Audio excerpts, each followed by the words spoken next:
November. Gil Reyes for LA This Week. Those rate hikes will also help pay for energy efficiency upgrades to thousands of homes and businesses so that LA can save energy in the long run. Here again is Gil Reyes. With the help of a duct buster and a pressure gauge to pinpoint leakage, DWP workers insulate the attic in Ada Obijak's home. Did you have to pay anything to get in this program? Free.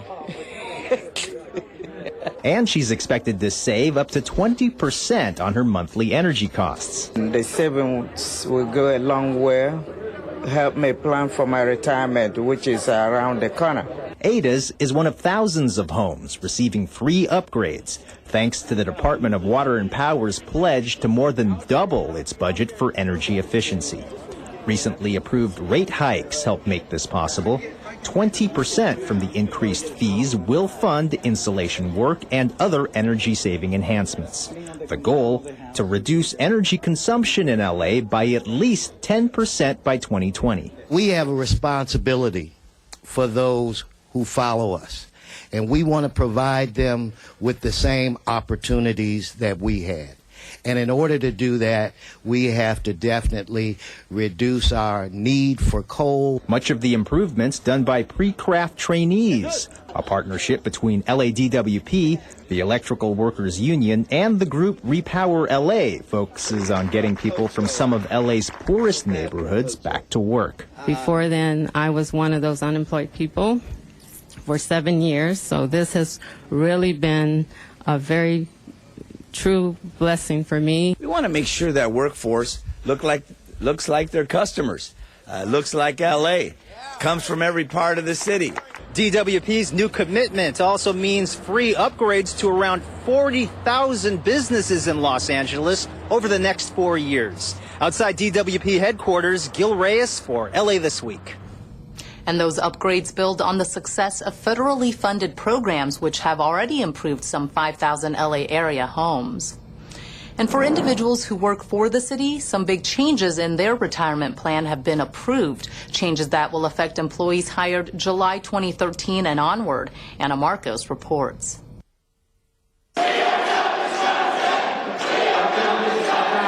Chaos at City Hall as members of the coalition of LA City Unions wore cheese heads and chanted, "We are not Wisconsin." They wanted to compare the City Council's move to reform their pension benefits to Wisconsin Governor Scott Walker and his efforts to strip unions of their collective bargaining power. This is a complete and total rebuke of the collective bargaining process in the city of Los Angeles. But council members say the city is headed towards fiscal disaster unless it acts now to stop rising pension costs that threaten the city's general fund and its services to the public.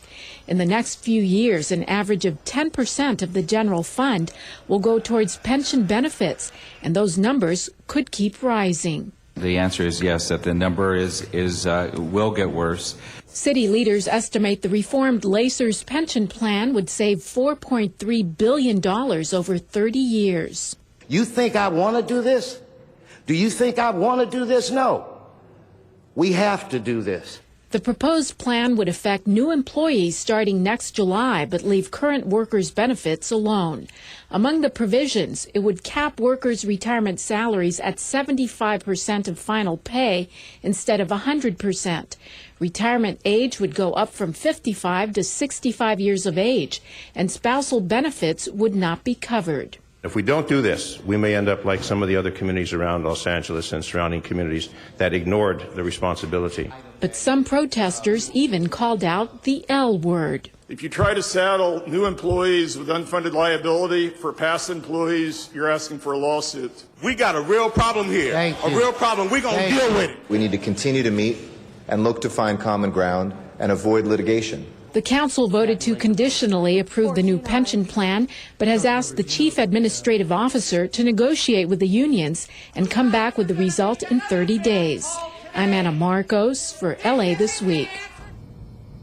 And turning to the story that captivated the Southland and sent cameras and iPhones clicking, Shuttle Endeavor's flyover and arrival in Los Angeles. It was a sight many eagerly anticipated, and our team was there documenting the historic occasion. Cindy San Luis takes us to the United Airlines hangar at LAX, where Space Shuttle Endeavor made its spectacular arrival aboard a 747.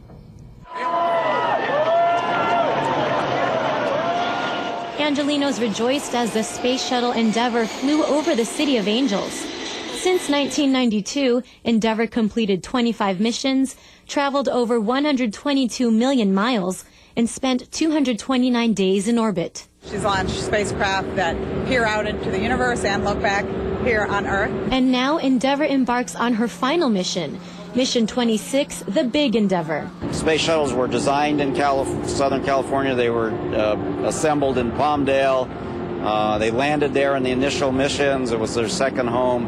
And for it to be coming back to Los Angeles forever now, for the citizens to see it and enjoy it, is just fabulous. The shuttle is destined for permanent display at the California Science Center, where she will serve as a source of education and inspiration for the next generation of engineers, scientists, astronauts, and more. I want to be actually a plane pilot when I grow up. Endeavour is one of the retired orbiters of NASA's Space Shuttle program. She was originally constructed as a replacement for the Challenger. It's a tremendous honor and a privilege to welcome home this crown jewel of NASA's space fleet. Astronaut Mike Fink was on the shuttle's last journey into space. And my favorite moment in space was on a spacewalk. I looked up over the truss, and there was Endeavour right in front of me, Earth behind her, and the rest of the universe. It was breathtaking.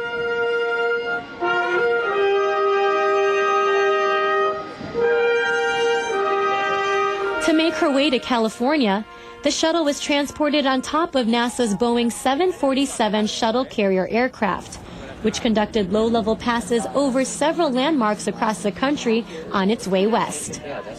Hundreds of people are gathered to get an up-close look at the Endeavour here at LAX.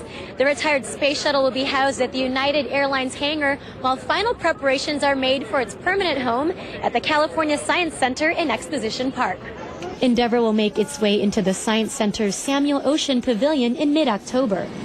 From the United Airlines hangar at LAX, I'm Cindy San Luis for LA This Week. Endeavour will be open to the public to begin its enduring mission at the California Science Center on October 30th, but not before it makes a final voyage by land through the streets of Inglewood and Los Angeles. Questions about the future of the city's proposed football stadium downtown have been swirling since AEG, the company working with the city on the project, was put up for sale. And as Saida Pagan reports, the head of AEG was put in the hot seat as he faced news cameras.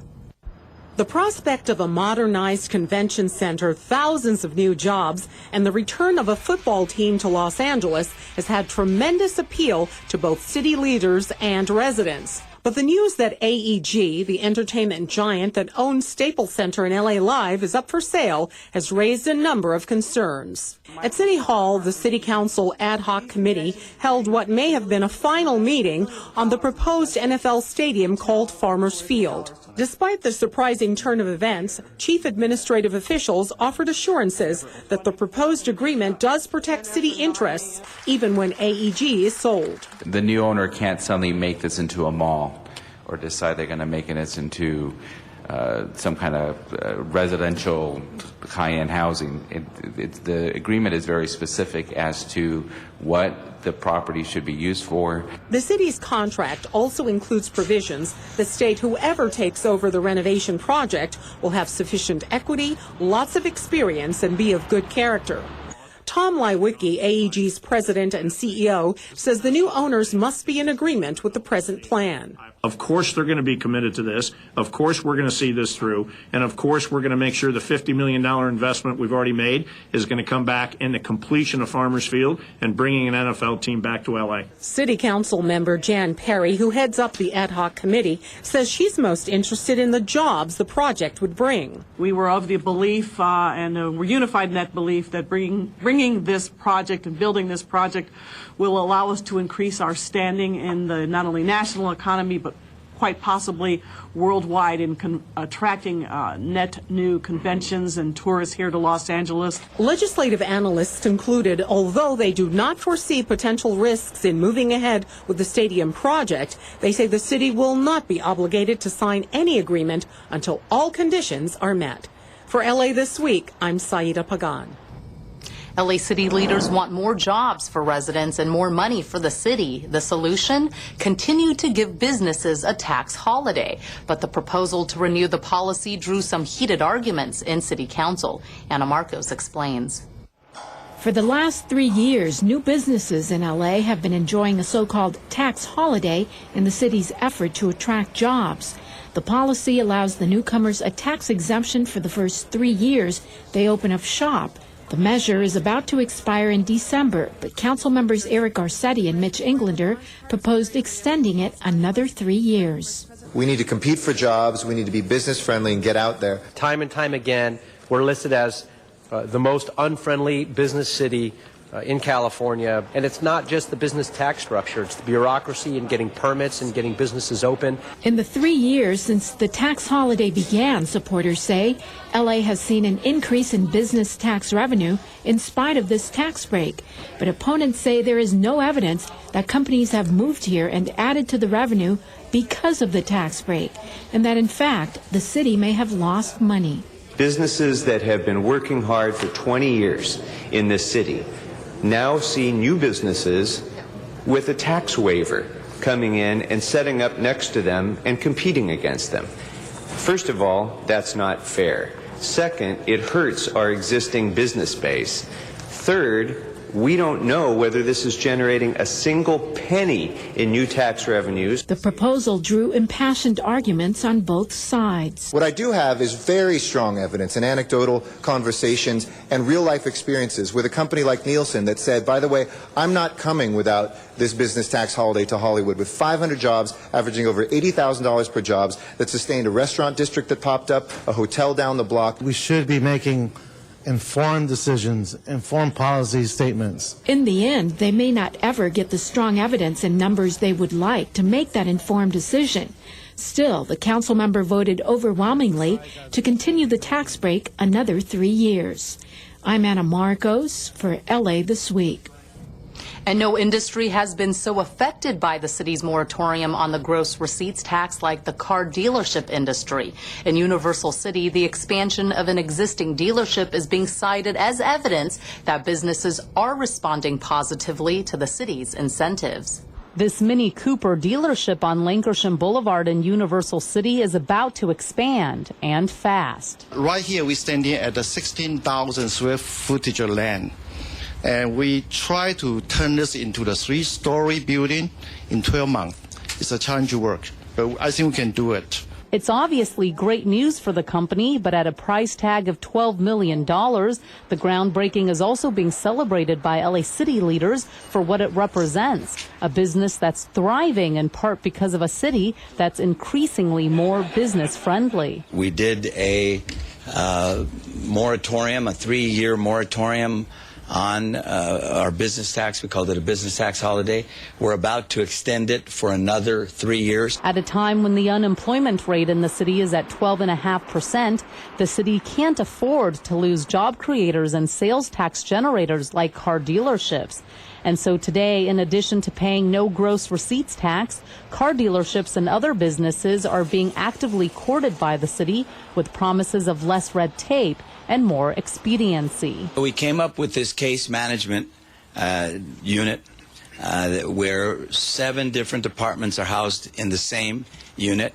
And the result has been when there's a problem, it's now on us to fix it. And in return, many of Universal City's expansion project will bring with it 200-plus construction jobs, 20 additional permanent jobs, and a 75% increase in sales tax revenue. I love Mini of Universal City because I've bought 2 cars here. They even sent me a birthday card this year, so I'm a fan. A dedication to customer service and a commitment to investing in the community. Just the type of model business the city hopes will inspire more businesses to follow in its footsteps and set up shop in LA. In the past 50 years, about 100 car dealerships in the city have moved away because of the gross receipts tax. But since the tax holiday began 3 years ago, the city has seen the return of a handful of dealerships. Well, many people come to Los Angeles to see the sights and eat at some of the city's most well-known eateries. Well, now, as soon as they get off the plane, they can get a true taste of L.A. Rasha Goel explains. It's a recipe for success as Los Angeles World Airports bring some new tastes to LAX. Travelers can now enjoy Chef Wolfgang Puck's food at the Wolfgang Puck Express in Terminal 7. So many people who go through LAX see us here first or see us here at the end of their trip. And we want people to leave LA with the best memory. Puck was one of the first to bring a chef-inspired cuisine to the airport when the first Wolfgang Puck Express opened in LAX's Terminal 2 in 1995. Now he and his partner, Delaware North Company's Travel Hospitality Services, have come together to bring a transformed dining experience to the airport, all part of the city's plan to modernize LAX. We're trying to take the very dated concessions and offerings for our passengers and bring them up to what LA today really is.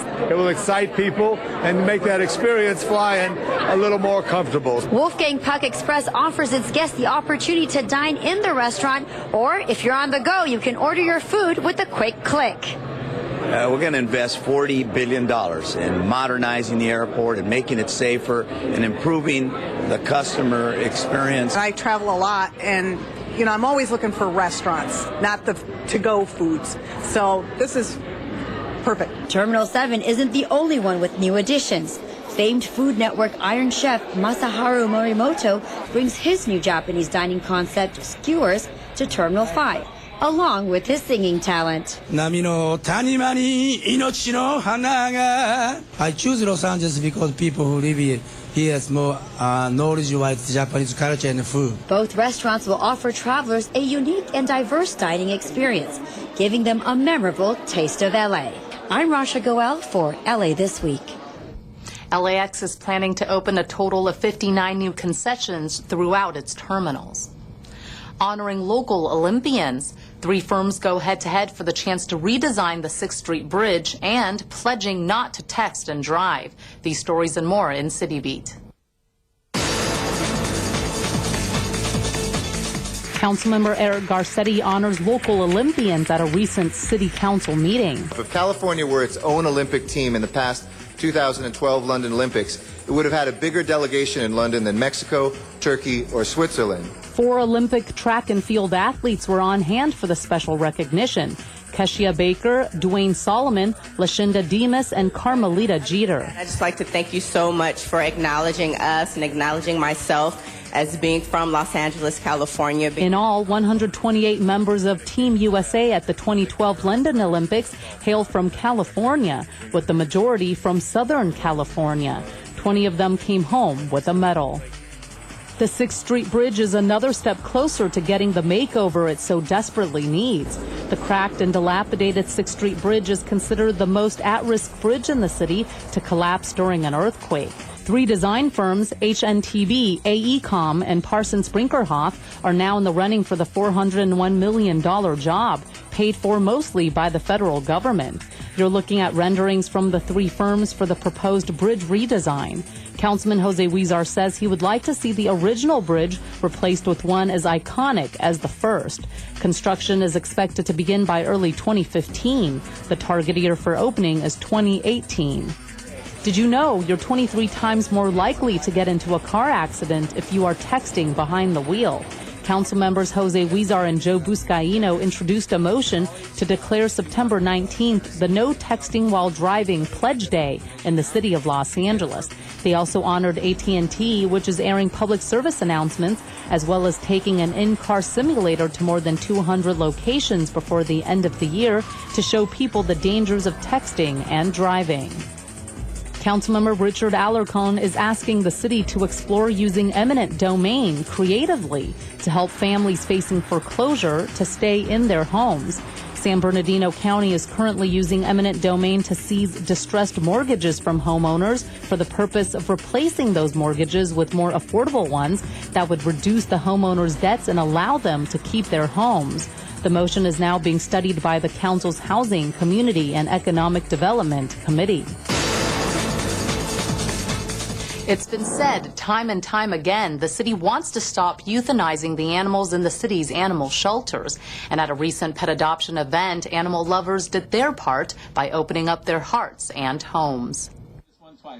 This adorable kitten and other cuddly animals are up for adoption, and this animal lover is on the lookout. There's so many dogs here that are going to be put down that it just seems a waste to me to go to any other place other than your local Humane Society to get the dog. Adrian Krunich is just the kind of potential pet owner the city's shelters need to give their animals a home. Councilmember Tony Cardenas joined with LA Animal Services to hold the annual Pet Resource Fair at the East Valley Animal Care Center in Van Nuys on a recent Saturday in hopes of making many love connections and saving the lives of thousands of abandoned animals in the process. Still, over 15,000 animals are euthanized in our city. Over 500,000 animals are euthanized just in the state of California every single year. And I think the main reason why, it's not the dogs and cats, it's human beings aren't doing the right thing.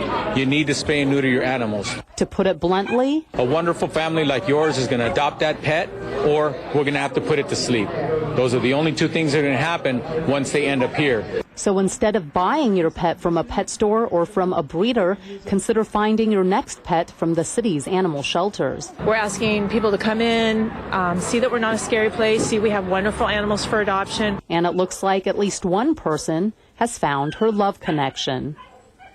The event offered those interested in adopting shelter pets discounted pet adoptions. Angelinos on a limited income received free microchipping and low-cost vaccinations for their pets. In this week's list of things to do, an exhibit featuring the works of black artists, another featuring the works of those who were or still are behind bars, and Pioneer Day in the Valley. Check out the first Bela con Duende exhibit at the Watts Towers Art Center. Bela stands for Black Artists in Los Angeles. The exhibit opened in early September and will run through January 6, 2013. The exhibit features the works of 71 living black artists in Los Angeles at all levels of their careers. More info can be found at culturela.org. The City of Los Angeles Department of Cultural Affairs also presents Dragon's Flight, an exhibit on the transformative power of creating art. The exhibit runs from Saturday, October 6th through Saturday, November 24th. The opening reception, which also includes a concert and resource fair, will be held on the first day of the exhibit from noon to 6 p.m. at the William Grant Still Art Center, located at 520 South Westview Street. The exhibition features the works of artists who are or have been incarcerated, or artists who work in collaboration with incarcerated artists. The United Neighborhoods Neighborhood Council and the Mid-City Neighborhood Council helped fund the exhibit. More info can be found at culturela.org. And on Sunday, October 7th from 11 a.m. to 4 p.m., check out Pioneer Day at the Homestead Acre in Chatsworth. This family-friendly event celebrates the rich history of Northwest San Fernando Valley. There will be a chili cook-off, a bake sale, and demonstrations of wood carving, arrowhead making, panning for gold, and more. The Homestead Acre is located at 10385 Shadow Oak Drive in Chatsworth. A $5 donation for adults and $1 for kids is suggested. Go to historicalsocieties.net for details. And that's a look at some upcoming things to do. Fall is here, and as usual, the Griffith Observatory marks the occasion with a lesson on the changing of the seasons. As summer ends and fall arrives in the northern hemisphere, Griffith Observatory invited the public to the observatory to gain a better understanding of the autumnal equinox, the first day of fall when day and night are of equal lengths. During the summer, we in the north are tilted towards the sun. But as the sun orbits around, we start to go in that area between summer and winter. and that would be fall for us in the north and spring for the southern hemisphere. And as we enter the fall and winter seasons, our days will start to grow shorter as the hours of darkness grow longer. People have looked to the movement of the sun to understand the seasons and when to plant, when to harvest, when to go hunting. And this year's autumnal equinox, September 22nd, happened to fall on the observatory's monthly star party, when amateur astronomers set up telescopes and invite anyone interested to look at the sun, moon, visible planets, and other objects. I had read in the on the internet that the telescopes would be set up with people who could explain to us what we were looking for. And I thought that would be fascinating. A fascinating lesson on our solar system that never ceases to amaze. Autumn ends for us with the winter solstice on December 21st. To find out more about the observatory's many programs and exhibits, go to griffithobservatory.org. That's going to do it for us. Thanks for joining us. I'm Ellen Chang. A reminder that you could catch us online at lacityview.org. You can also follow and like us on Facebook. We leave you with video and photos of the shuttle Endeavour's last flight over and arrival here in Los Angeles. See you back here next week for more of LA This Week.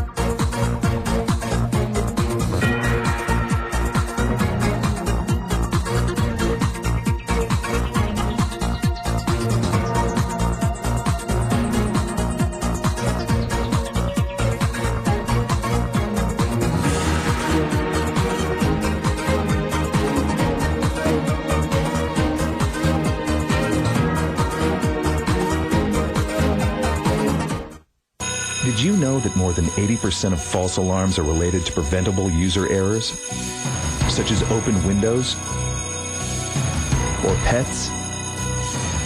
Any motion can trigger an alarm. Thousands of police patrol hours are wasted investigating alarm reports that turn out to be false alarms. That's crime-fighting time lost. Make sure your alarm is working properly.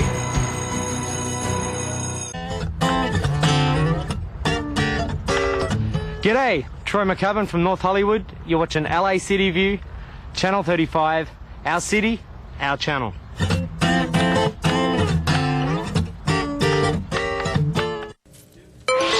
Sergeant, if you could report to the desk here, I'd appreciate it. Thank you. Sergeant, report to the desk.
very much. Mr. Weezer, we thank you very much. Mr. Kakaria, Mr. Parks, Mr. Rosendahl, as always. Now Mr. Zine. So it's very special that we have here. Mr. Zine, please put your jacket on. You're at a city council meeting.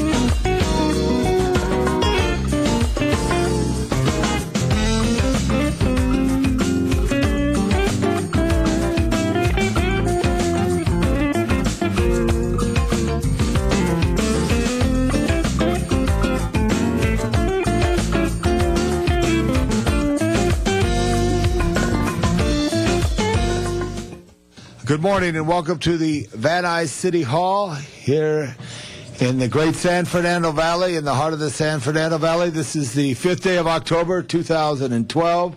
The Los Angeles City Council is here today with some very special guests, which we will honor, and we will start our meeting shortly. But before we do, I wanted to take personal privilege sitting in for Mr. Wesson today, and it's only fitting, and I know Mr. Wesson will be sad that he missed this special presentation for Dr. Wang. If Dr. Wang, if you could stand right next to me, I wanted to let you know this man here for 45 years has been the key component of the Los Angeles Busan Sister City program. He has been the key man from Busan who's come here every year to come and celebrate. As you all know, the Korean Festival is this weekend on Olympic Boulevard, and when we celebrate all the great activities of the Korean Americans. But Dr. Wang has been backed with Mr. Bradley's time, when Mr. Bradley was mayor, Mr. Reardon's time, Mr. Han's time, as well as Mr. Villaraigosa's time. He truly is a special person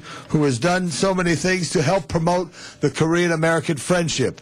And as you all know, the first Korean shop was at Jefferson in Vermont, right across from USC. And from there, as more came, and the great immigrant wave that has come has created such a change and a dynamic in the Wilshire Center area with the boosting of Koreatown in so many ways. And this man has been a great friend and a great connection for all of us. So I just want to thank you very much on behalf of the City Council and Mr. Wesson, because we salute you.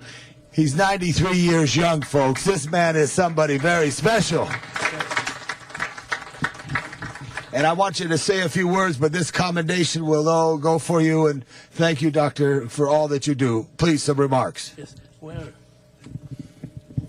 this is a great honor to be here, but I dislike to disturb, because I should be very short speech. And we are affiliated Sister City, just 67 December, and former Sami Yoti was mayor just that time. And since that, I'm coming here and always, together with Tom, and sometimes I just turn to this fall and of course city. I've done maybe speech something sometimes, and your people just doing something appreciation to the labor union when just the Soviet Union they shot Korean airplane down. And then I just occasioned that time, and I was also I expressed my hearty thanks to them. Well, that's all. That is connection. I dislike to talk too long because this is important place. Thank you very much. When we say kamsahamnida, don't move, don't move, don't move. Just want to let you know how special he's been. Former chairman of a shipping corporation, Lloyd's, out of Korea. Chairman of the Children's Home in Busan, chairman of the Busan Tourist Association, vice chairman of the Chamber of Commerce for Industry, honorary British Consul General for the United Kingdom in Busan, honorary by the Majesty her Queen herself, commander of the British Empire, chairman of the International Sister City Committee, where we met, and appointed to the mayor as the athletes of the village of the 14th Asian Games. That's just a few of the many things this man has done, but he's kept the bond. We have sister cities. They're a program, a people-to-people program, but it takes the people. And this is a great person who represents the Korean people here in Los Angeles and around the world. So we say, kamsahamnida. Well, Rosary, I hope all of you and in order, and you are just a very great job for the city, and always, so I dislike disturb you too much, just I must go run away. All right, very good. Thank you. Please give him a big hand right there. That's your step. We'll take a picture in a minute. Don't go far. All right, Mr. Weezar, are you ready for a special presentation? Mr. Weezar, the great 14th District, the city of Los Angeles. Betsy, right here. Wait a second.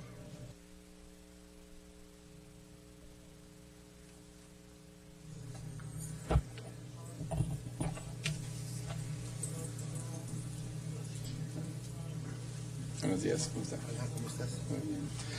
Well, thank you, Mr. President, and I'm very excited to be here today to present this morning in these council chambers a very special resolution in celebration of one of the City of Los Angeles' most anticipated culinary events. And is this the 5th year that this will be happening at the birthplace of the City of Los Angeles on Olvera Street, La Placita Olvera, and it is La Feria de los Moles. Now, mole is a specialty dish from Mexico, and it is actually the dish for all of Mexico. It is recognized as the dish for all of Mexico. And I would like to recognize the organization La Unión de Poblanos en el Exterior, and particularly its founder, Pedro Ramos, who's with us today. And he is also the founder of the Mole Fair. And I'm joined here today by a very special individual who came all the way from the state of Puebla, from Oaxaca, to be with us today, and that is Doña Carlita. Welcome, bienvenido. And everybody knows her mole. Everybody has recognized her mole throughout the state.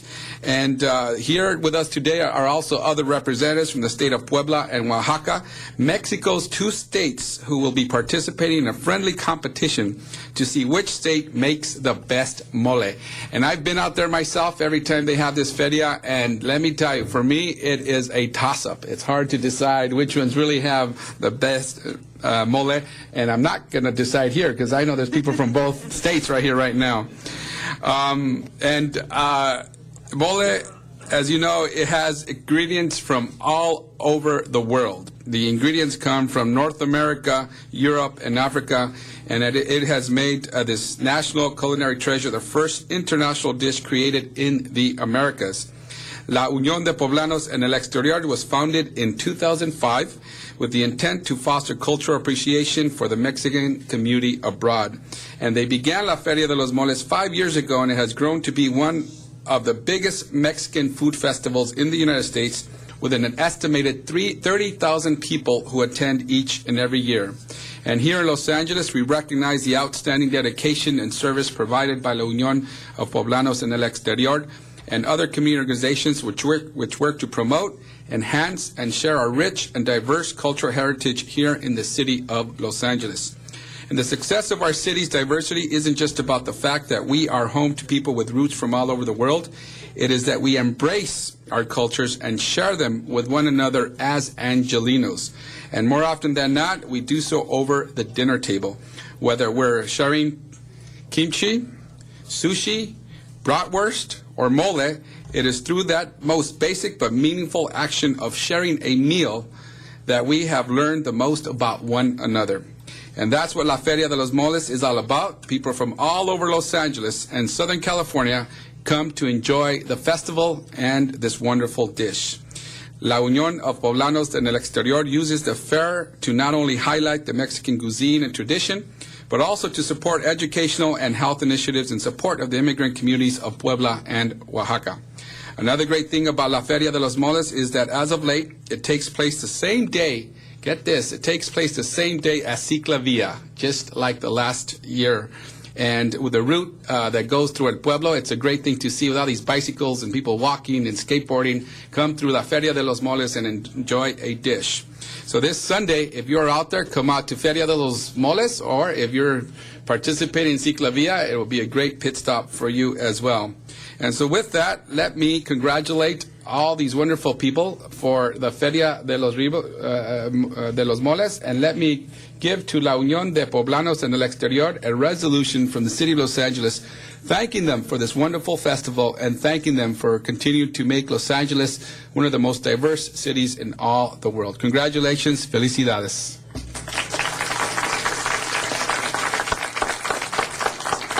Very nice, Mr. Huizar.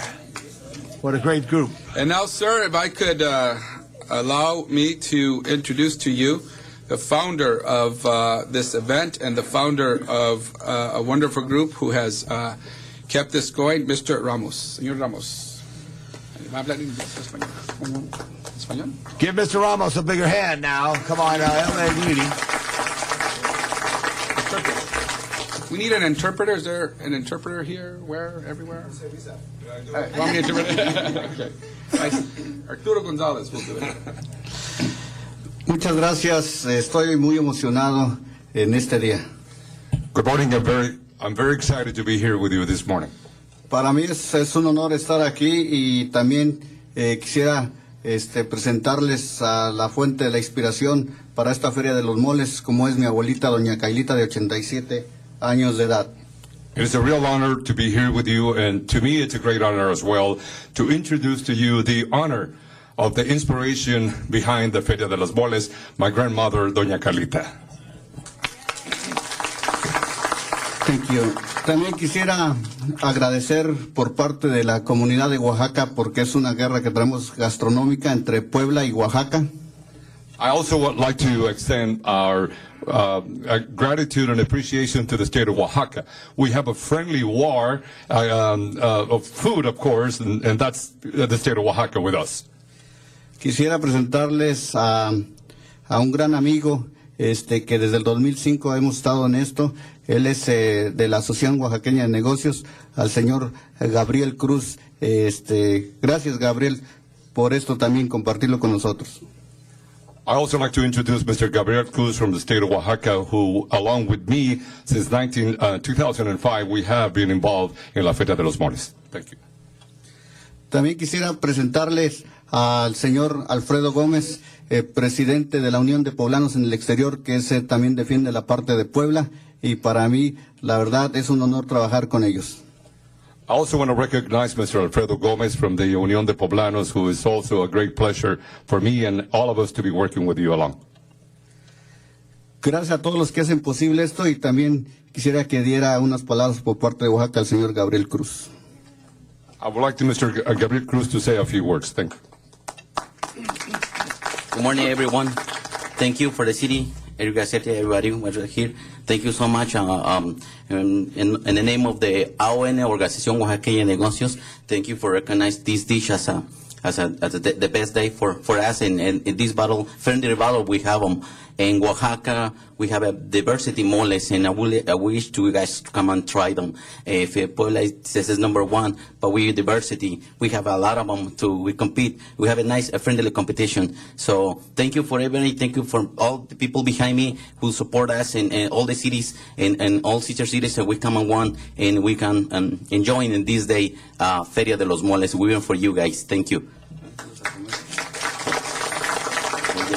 So you guys invited for that day, October 7th, Feria de los Moles in Placito Alvera.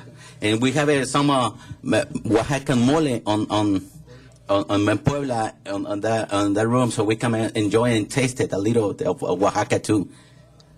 Okay. Oh, in Puebla, of course. Thank you. We have two moles. Yeah, so if you want to have your own taste test today, please join us over here, and we could taste and whether decide put a vote in for Puebla or Oaxaca. And I must admit, even before I heard about this little battle here, La Feria de los Moles, mole has always been my favorite dish. But I'm from the state of Zacatecas, a bit north from there, and it has a different twist to it.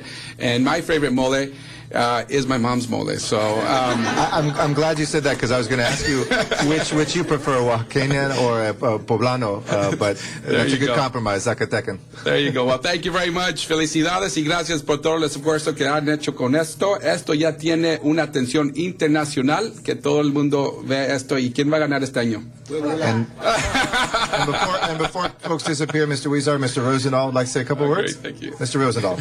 My mom's mole. Mr. President, I've been having mole all my life. I happen to have chickens. I raise them. And then when the ladies get old, God bless them, but they go into a nice mole. So I want to be able to try the different moles, because I think I'm an expert on a good mole. It's fantastic. I love it. And thank you for the presentation today. Thank you, Mr. Rosendahl. I think we'll never look at your eggs the same way again, but thank you so much. And felicidades y gracias por venir a los dos estados. Y felicidades con este. I wanted just to see, with a quick show of applause with our audience members and folks up here, who prefers a poblano mole? Or what about a Oaxacan? I don't know. Seems like a pretty even, but maybe a little bit more for the Oaxacan today. But they're both delicious. Mil gracias. Thank you so much for being here, and congratulations on this today. Thank you very much, Mr. Huizar. Thank you very much, Mr. President. Gracias. Our next presentation, we have two more that are left. We have, I know we're waiting for Councilmember Alarcon, who is greeting some of our great cowboys and horse folks downstairs for the Day of the Horse. We also have a presentation from CD5, but right now I believe we are waiting still also on quorum. Mr. Koretz and Mr. Alarcon are just downstairs. So we have right now, thank you to Council members Buscaino, Huizar, Krikorian, Labange, Parks, Rosendahl, and Zine, who are here. We are waiting two more members to begin the meeting, and we have two members as well. But if there are any announcements that folks would like to make at the outset of the meeting about activities this weekend that are happening in the city of Los Angeles, or any other items as well. We know that we just heard about the Mole Festival that's going to be happening, but Mr. Rosendahl. If I could... Kenny Festival. Go ahead, start again. I think the microphone went on. Sure. This weekend in Venice, we have the Abbott Kinney Festival. It's an incredible festival. There's all kinds of things you can buy. It's stuff you can enjoy. Thousands of people come from all over the city. So come to the Abbott Kinney Festival, which is this weekend in Venice. Thank you. On Sunday. Thank you very much. And I know we have the annual Korean Parade of Los Angeles also happening this Saturday. That's going to be on Olympic Boulevard from Vermont to Western. And that is starting at 2 p.m. There's a reception there. Mr. Zine, I think, has also some announcements of other events. I do, Mr. President. On Saturday, we have, let me get these keyed up here. While you're waiting on that, I know Ciclavia, we're going to have our fifth Ciclavia, which is closing down of more than 10 miles of roads from East Hollywood, starting in my council district, goes through Councilwoman Jamperi's district, Councilmember Huizar's district, all the way to Boyle Heights. We had 150,000 cyclists that came out. If you're interested in coming, that's going to be this Sunday. Go to ciclavia.org. That's CICLAVIA.org. It is a great festival. There's no beginning, no end, just a great opportunity on your roller skates, your skateboard, pedestrians, or bicyclists to come out. Mr. Zine. Also says Grand Park Downtown Block Party, Saturday, October 6th, from 4 to 9 p.m. The park is everyone's, and that is part of your event with the bicycles, Ciclavia. And there's also a lot of events happening downtown. But I do have in the San Fernando Valley a Children's Safety Fair, 10 to 2 at Sunnybrae Elementary School, and that is in Winnetka. Everyone's invited to that. Also, one of the family hardware stores has been in business for 60 years on Ventura Boulevard, Ventura and Topanga. Franklin's Hardware in Woodland Hills is going to celebrate their 60th anniversary, and there's a party there. We'll be there at 1 o'clock to celebrate. And also, St. Catherine of Siena Annual Fall Carnival at the Catholic Church. A lot of rides and activities, 18125 Sherman Way in Reseda. And the public's all invited to those activities. And then finally on Sunday, the 19th Annual Kiwanis Club of Warner Center Equestrian event. And what they do is bring out horses for the youngsters that have disabilities, and it's a wonderful event to come out and show support.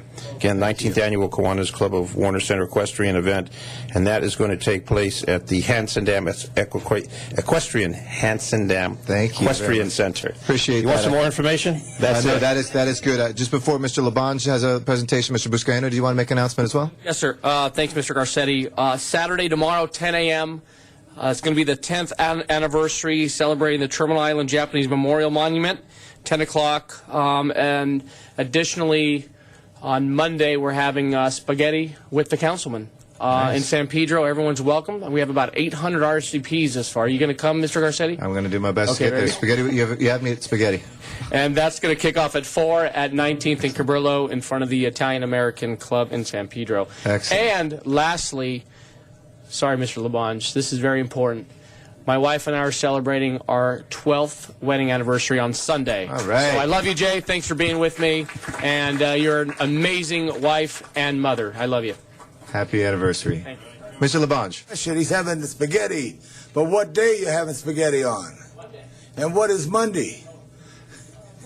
And what is your heritage, brother? It's in celebration of the Italian-American Heritage Month. Yes, absolutely. Back to Genoa for missing that one there. That's right. Yeah. Very good. It's celebrating the Chinese noodle that made its way to Italy. Good.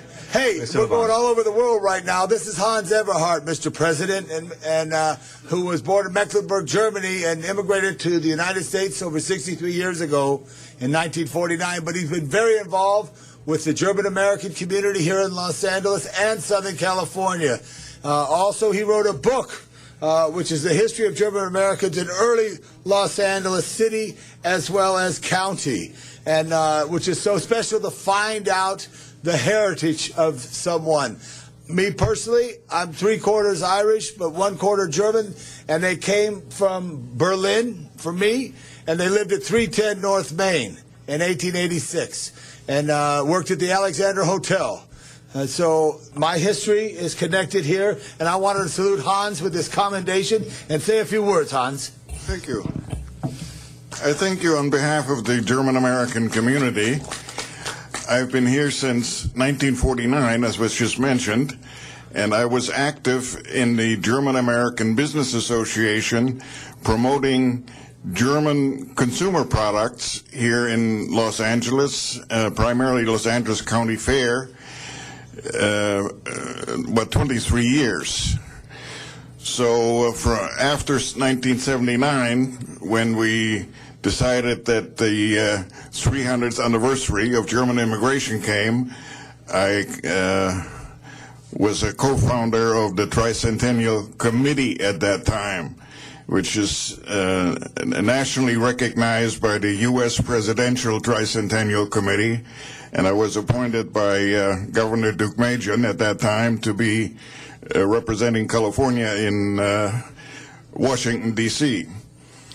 And primarily, I think the biggest accomplishment was the German-American Friendship Garden in Washington, D.C., and the 6th of October as having as National German-American Day celebrated, because that was the day when the first Germans arrived in 1683 in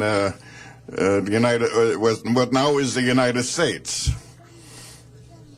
So I appreciate the recognition given to the German community. German Americans have done a lot, as most of you will know. I thank you very much. Thank you. Mr. President, what do we say? We say Dankeschön. Okay. Thank you. Mr. Rosendahl, a great German American who serves on the City Council. Meine Mutter and meine Vater from Deutschland. During the First and Second World War, as Hitler was rising, my father was a peacenik, and my mother was a simple peasant girl in the Schwarzwald. My grandfather was the Bürgermeister. My father was up in the Rhine Valley. It's where he came from. They met in New York in 86th Street in a Catholic church, and then they raised 8 children. I'm the third to the youngest. 5 boys and 3 girls. But my father's uncle was the one who did Silent Night, Franz Gruber. And so Stille Nacht, Heiligenacht. So my heritage, I bless you, and it's a pleasure to see you today. Dankeschön. Thank you. Thank you very much. And thank you for that presentation. We are still awaiting a quorum. I believe we're now awaiting Mr. Koretz, and as soon as we have him, we will be able to start. This, of course, here we're in Van Nuys, named after a Dutchman, not a Deutschman, but Mr. Lenkersham, I believe, was who owned most of the valley, was a German-American immigrant right here, Isaac Lenkersham, here in the San Fernando Valley. So he is buried at Evergreen, I believe, cemetery in East Los Angeles, as is Isaac Van Nuys. He was... Mr. Lenkersham is buried on Mulholland Drive, one of the only few independent burial sites in the whole city. Really? Nice. Yeah, east of Laurel Canyon. I know that Isaac Van Nuys is buried at Evergreen. There's a nice monument to him out there.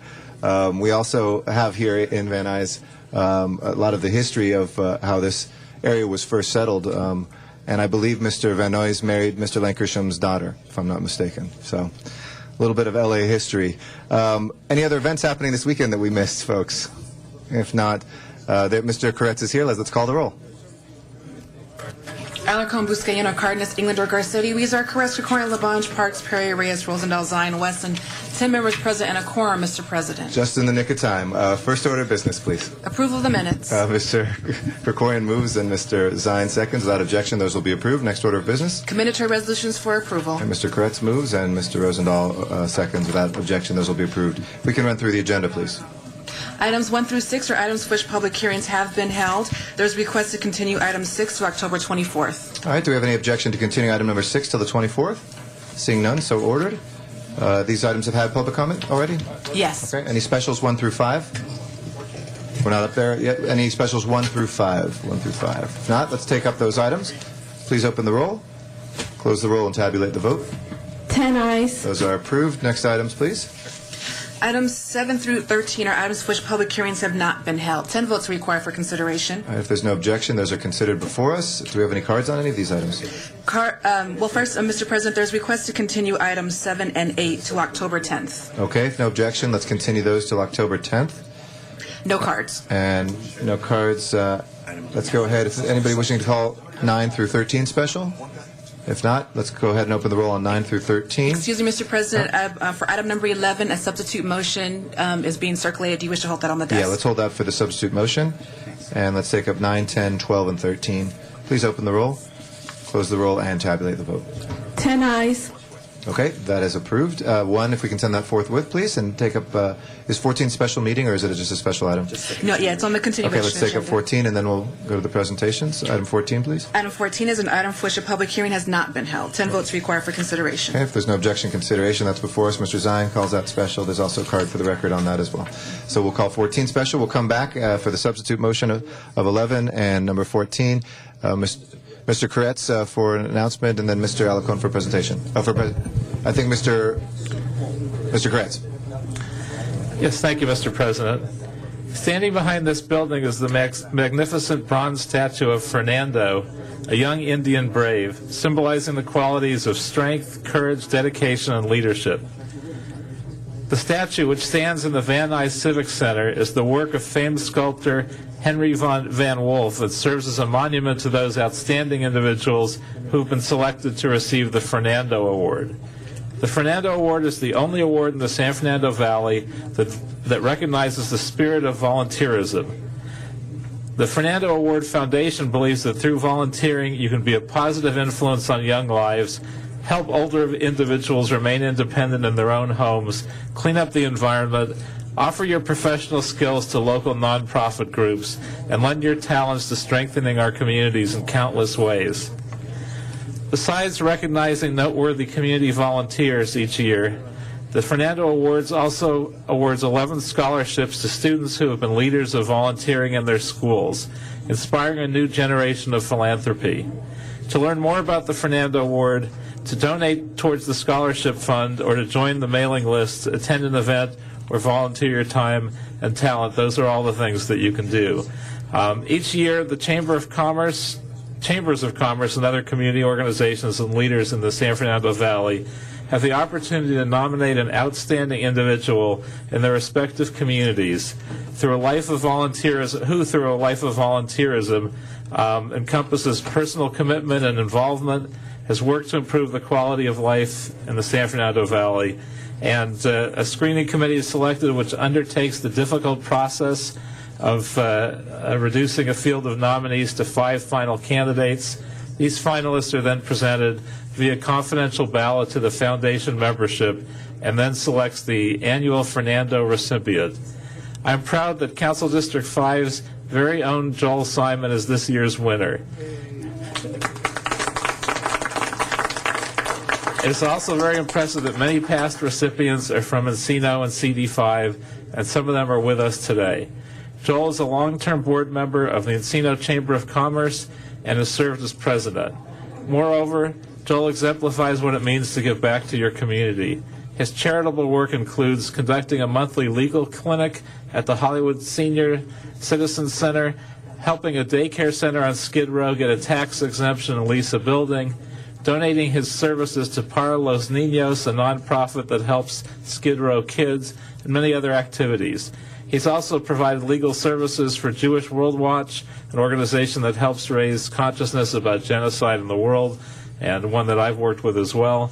In addition to his legal work, Joel has been active with the Encino Neighborhood Council, New Horizons, West Valley Boosters, Mid-Valley YMCA, and Los Angeles and Orange County Crime Stoppers. An impressive career of work for an individual who also has a thriving law career. And Joel, you are very deserving of this honor, and today the entire City Council and City of Los Angeles wants to thank you as well. Thank you very much.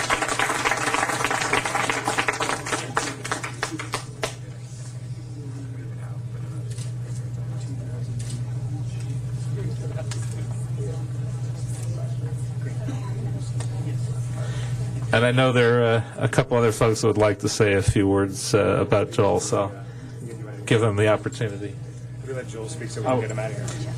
Actually, Joel has to run downtown, I believe, to a court appointment, so we'll let him speak first. Thank you very much. I'm very humbled by this honor. I tried to find some words that might express, and the best I could come up with were written by George Bernard Shaw when he said, "I am the opinion that my life belongs to the community. And as long as I live, it is my privilege to do for it whatever I can. I want to be thoroughly used up when I die, for the harder I work, the more I live. Life is no brief candle to me. It is a sort of splendid torch which I've got hold of for a moment, and I want to make it burn as brightly as possible before handing it off to future generations." Thank you very much. Thank you, Joel. Mr. Koretz, we have another speaker. Yes. Thank you. Councilman Koretz gave you the rundown of Joel Simon. All I have to say, I'm Diana Donovan, the CEO of the Encino Chamber of Commerce. If Lou Gehrig was the pride of the Yankees, we can certainly say that Joel Simon is the pride of Encino. As this year's recipient of the Fernando Award, Joel joins many Encino Chamber members, including our next speaker, who many of you know, Mr. Ricky Gelb.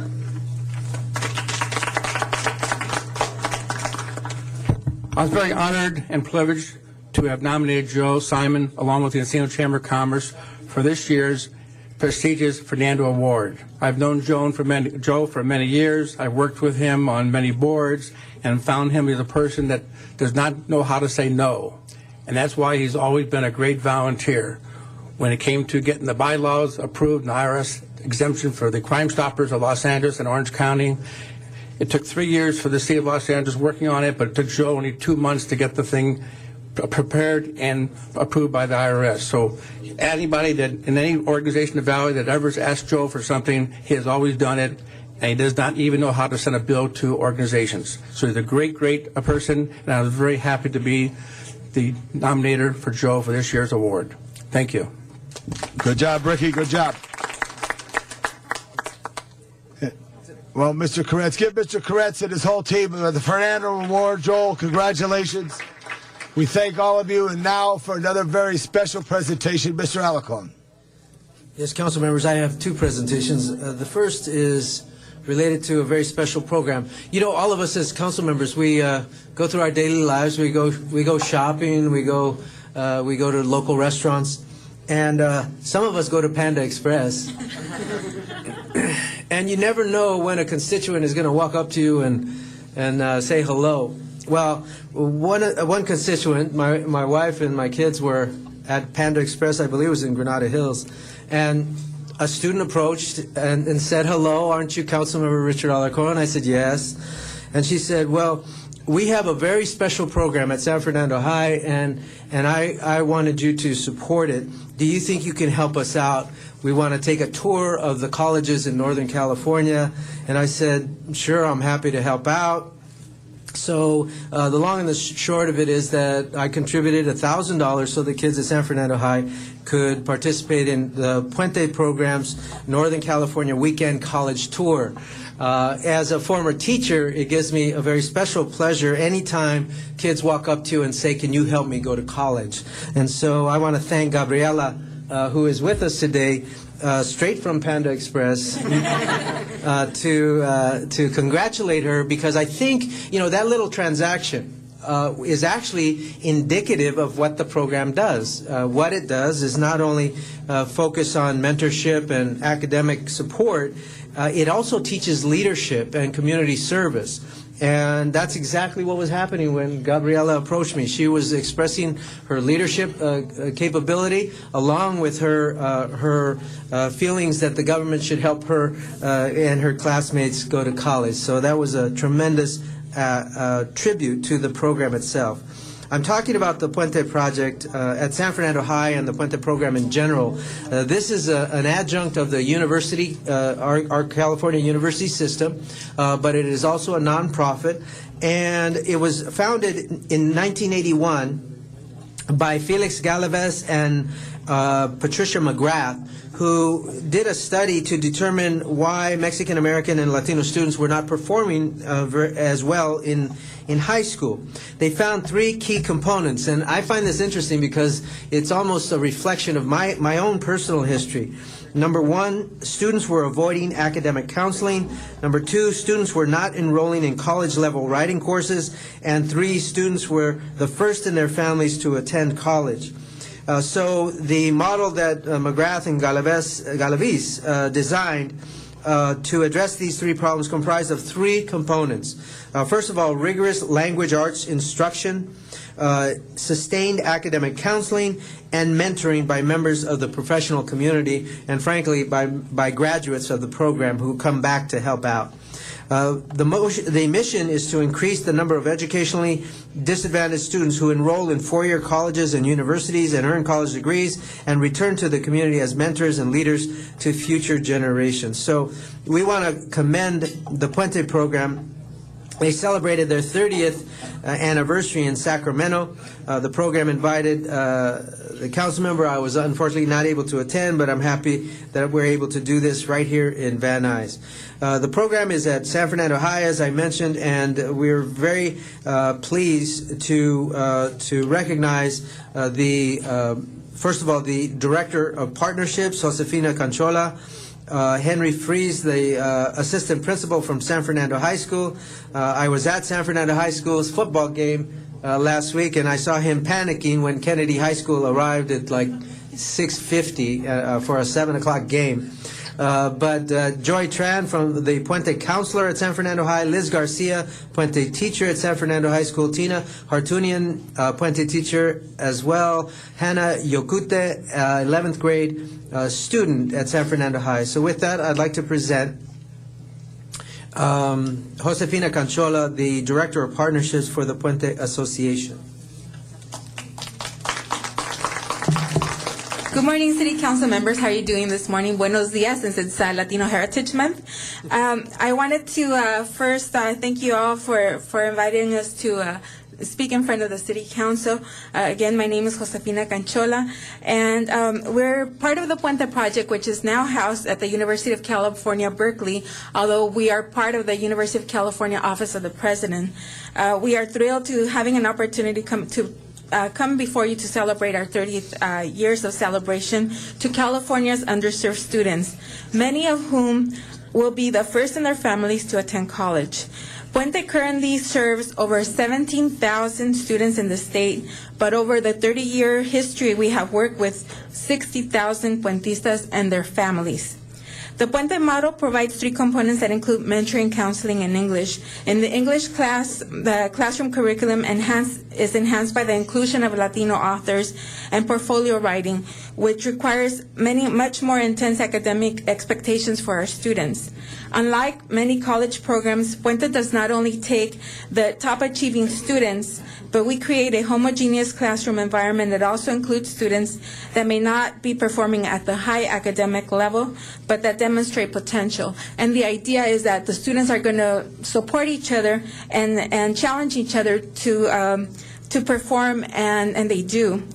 Ultimately, Puente's mission is to increase the number of educationally underrepresented students who enroll in four-year colleges and universities, earn degrees, and return to their communities as leaders and mentors to the future generations. And through the 30-year history, we have seen a full circle return of young people that come to their communities. Our goal is to change the college-going culture in communities such as this. We are currently located at 34 high schools and 56 community colleges in California.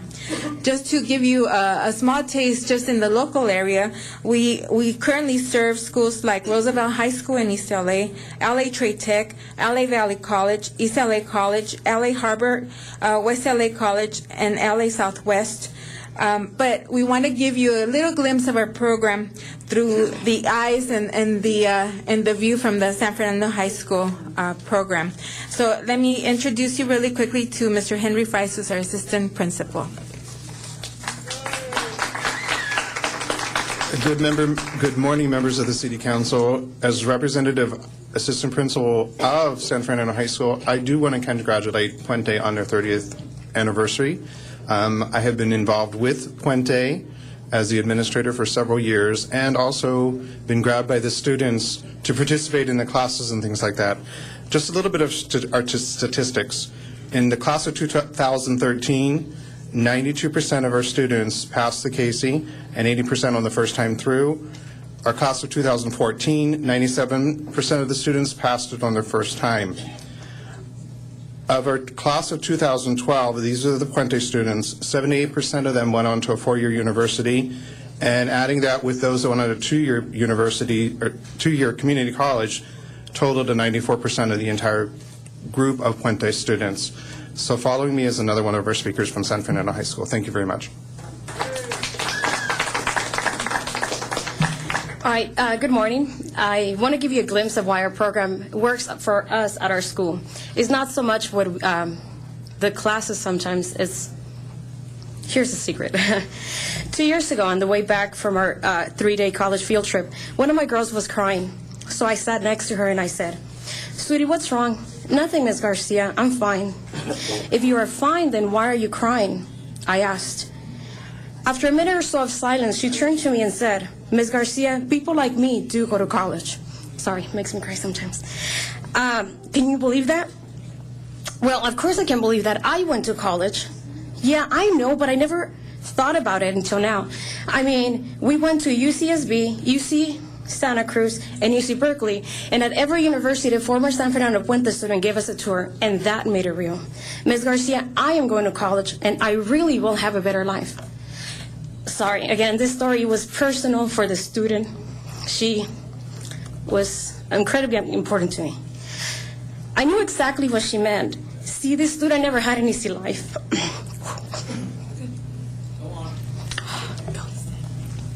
At 5, she was removed from her house, and at 11, when she finally went back, I'm so sorry. She took on the responsibility that belonged to her mom, so much so that even now on Mother's Day, they celebrate her rather than their own mom. And still, in spite of the fact that she had to have a full-time job since she was 14, she passed the Casey on the first attempt, both sections, and she was our lowest student at the time. 100% of her students in that year passed the Casey too, but everyone knew in her class that she was the lowest, and I told everyone, we have to make sure that she passes. By focusing on her, everyone else passed. She graduated from high school and is now at a 4-year university. But the true beauty of her story is not that she's at a four-year university. It is that she is at a university with two of her former Puente students, and they live together. And just 2 weeks ago, one of them came back and told me that next year they're planning to get a bigger house because she might have to take custody of her two younger siblings. So her former classmates are ready to help her out. So her story embodies why our program is successful. Sure, there are many other programs that sends minority to colleges, but what other program can boast about doing what we do? We set up a network, a familia, a group of students who are committed to helping one another make sure that they go to college. They become leaders in their community, and they mentor one another. They're always after me. Ms. Garcia, the ninth graders don't have the best grades. You have to yell at them. They're not my students. Who cares? Okay. So our program has been successful because they have built behind that concept of familia that is so important to the Latino community. So that is a true secret. I wish I could say that it's the teachers that were doing such an amazing job. It's the fact that students really fall and they're with each other 4 years. But our program could also not be what it is if it wasn't for the support of people who are constantly helping us. Councilman Richard Alarcon, a couple years ago, I don't even know if he remembers, our program was in danger of being cut because of budget cuts. So the students started calling, and from my understanding, Richard Alarcon was one of the advocates to make sure that the program stayed alive. Last year, he helped us with a college field trip. And again, every single year, we have to raise those funds to make sure that they go. And for me, the year with this girl was the first year that I went, and I didn't want to go. I'm terrified of field trips, because what if something happens?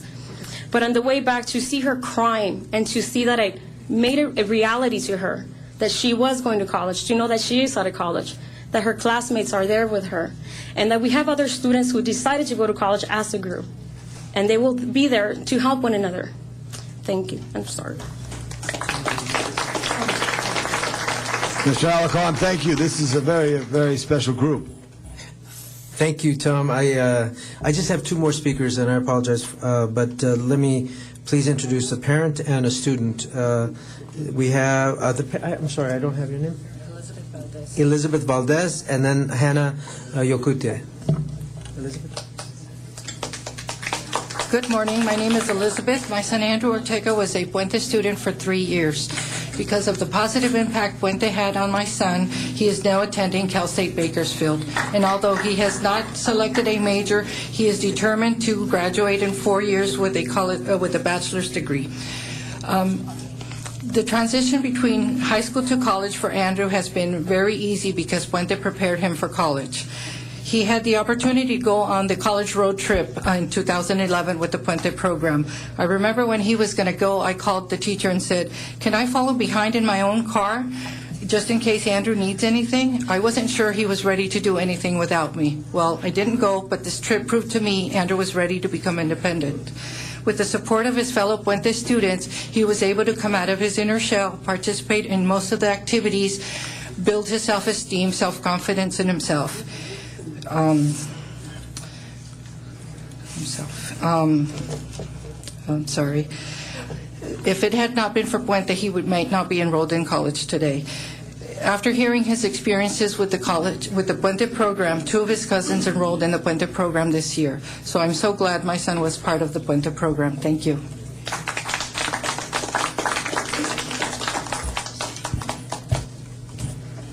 Hello, ladies and gentlemen. My name is Hannah Yokute, and I'm a Puente student and officer. I want to begin with sharing how Puente is impacting my life. Puente is my practice field for college and life. In Puente, I am motivated to be a critical thinker and leader. Last year, I wrote my very own educational proposal. It took countless hours in thinking and writing. But when I was finished, I felt accomplished and that I had more of an understanding about the importance of my education. Being surrounded by other Puente students is also great because I'm learning to help, lead, and work together with others. Puente is preparing me for college and life because I'm going to need a critical thinking mind, the character of a leader, and great communication skills. I really want to go to a private university. I am interested in Pepperdine. I want to major in music, and in communications or journalism. If I succeed in accomplishing my dreams, I will be the first in my family to go to college. Thank you for being such an attentive audience. Thank you, Mr. Alarcon. These are great people. We also have students Janelli Perino, Will Samayoa, and Gabriela Gomez. I have to share with you one story, and I apologize, but I remember when we're asked quite often to give speeches at schools at graduations, and I was doing a graduation, the keynote speech at Maclay Middle School, which is a feeder school to San Fernando High School. And I remember trying to give a rousing speech and encouraging students to persist in their education and to excel, and that they can do it too, very similar to the themes of Puente Project. When I sat down, the student body president leaned over to me and said, "I have made my decision because of your speech." And I said, "What decision is that?" She said, "I am going to high school." And I was stunned by that. Here is the student body president who was questioning whether or not she was going to go to the 10th grade. And what I knew about that student was that she had 2 kids. She's 15 years old. She had 2 kids. She lived in a car with her 2 brothers and their parents for 6 months in her senior year. And the parents were institutionalized, and she was essentially in foster care. So the challenges that some students have go beyond all imagination, and yet the idea of desiring education can persist if they are just simply inspired. Puente Project is the inspiration that not all those circumstances are that dramatic, but in fact where they might have settled for a career that does not maximize their abilities. Because of the Puente Project, they are excelling in colleges throughout the land. And so with that, it's my pleasure to present, first of all, this certificate to Puente Project San Fernando High School. And thank you so much for inspiring our kids to maximize their potential.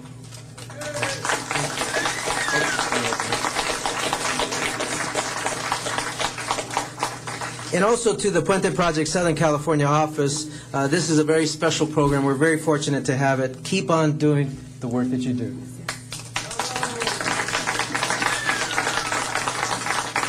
Thank you for your patience, Mr. Labange. Well, before you go away, because this is so impressive, Mr. Buscaino has a comment. Thank you, Mr. Labange. I want to stand and thank Mr. Alarcon for bringing this incredible program before us and congratulate the group.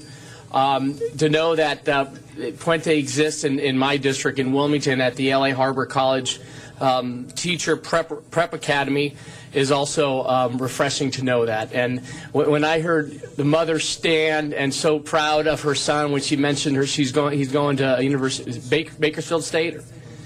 And I applaud. I had nothing to do with Bakersfield. I was just happy to see how happy you are, because exactly this is what we want to accomplish in our kids today. And to know that there is hope in providing an opportunity for our high school students to go to college. You are providing that opportunity, and we thank you. God bless you. We love you for it.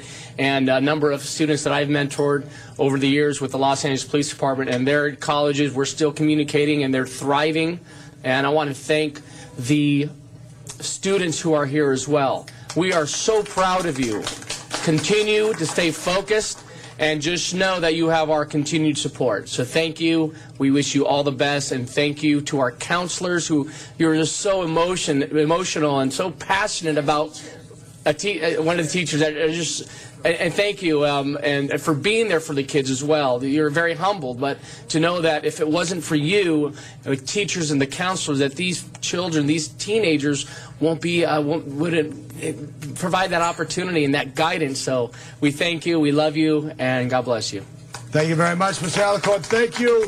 We're going to run item number 11 yet. Let you get the chance to take a picture with your group, and then we'll come back.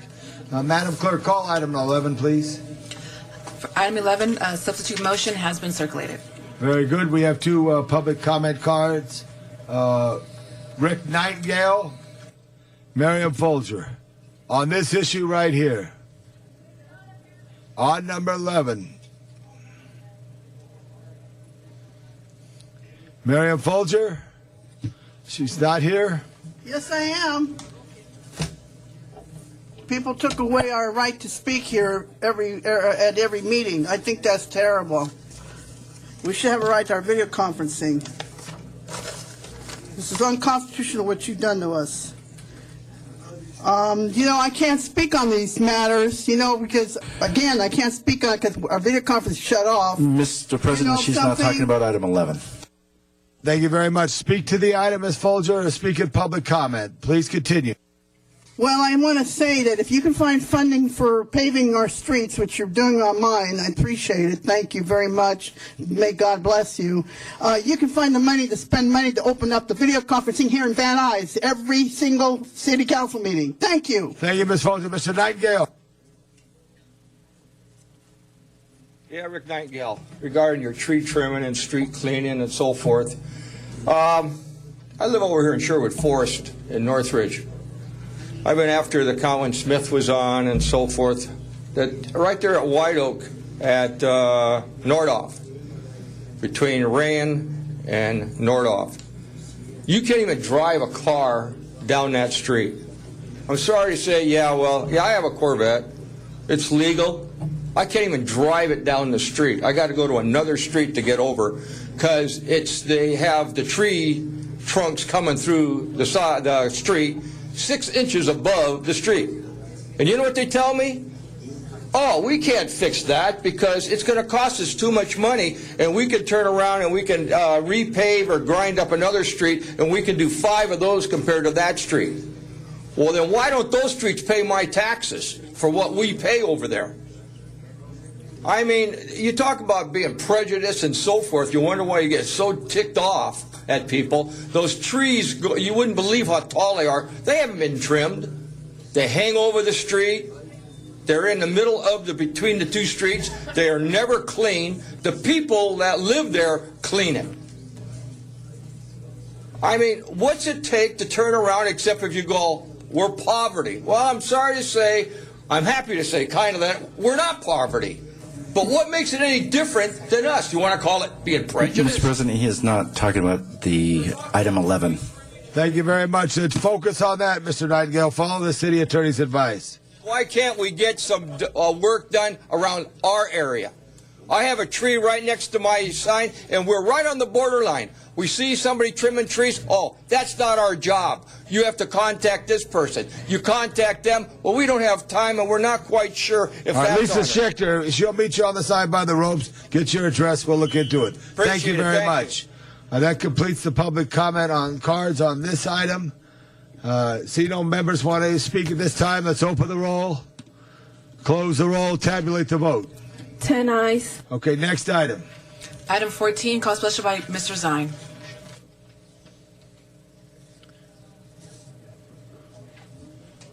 We do have 2 cards on this. Is there a requirement for comment on this, Mr. City Attorney?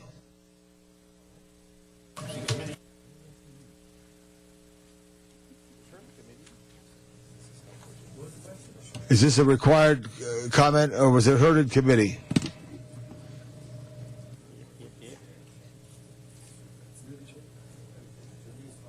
All right, let's have Donna Perlman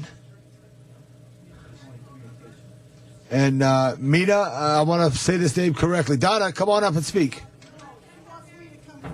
No, you can't because I didn't call her. Please. Come up, Donna. We have a procedure here.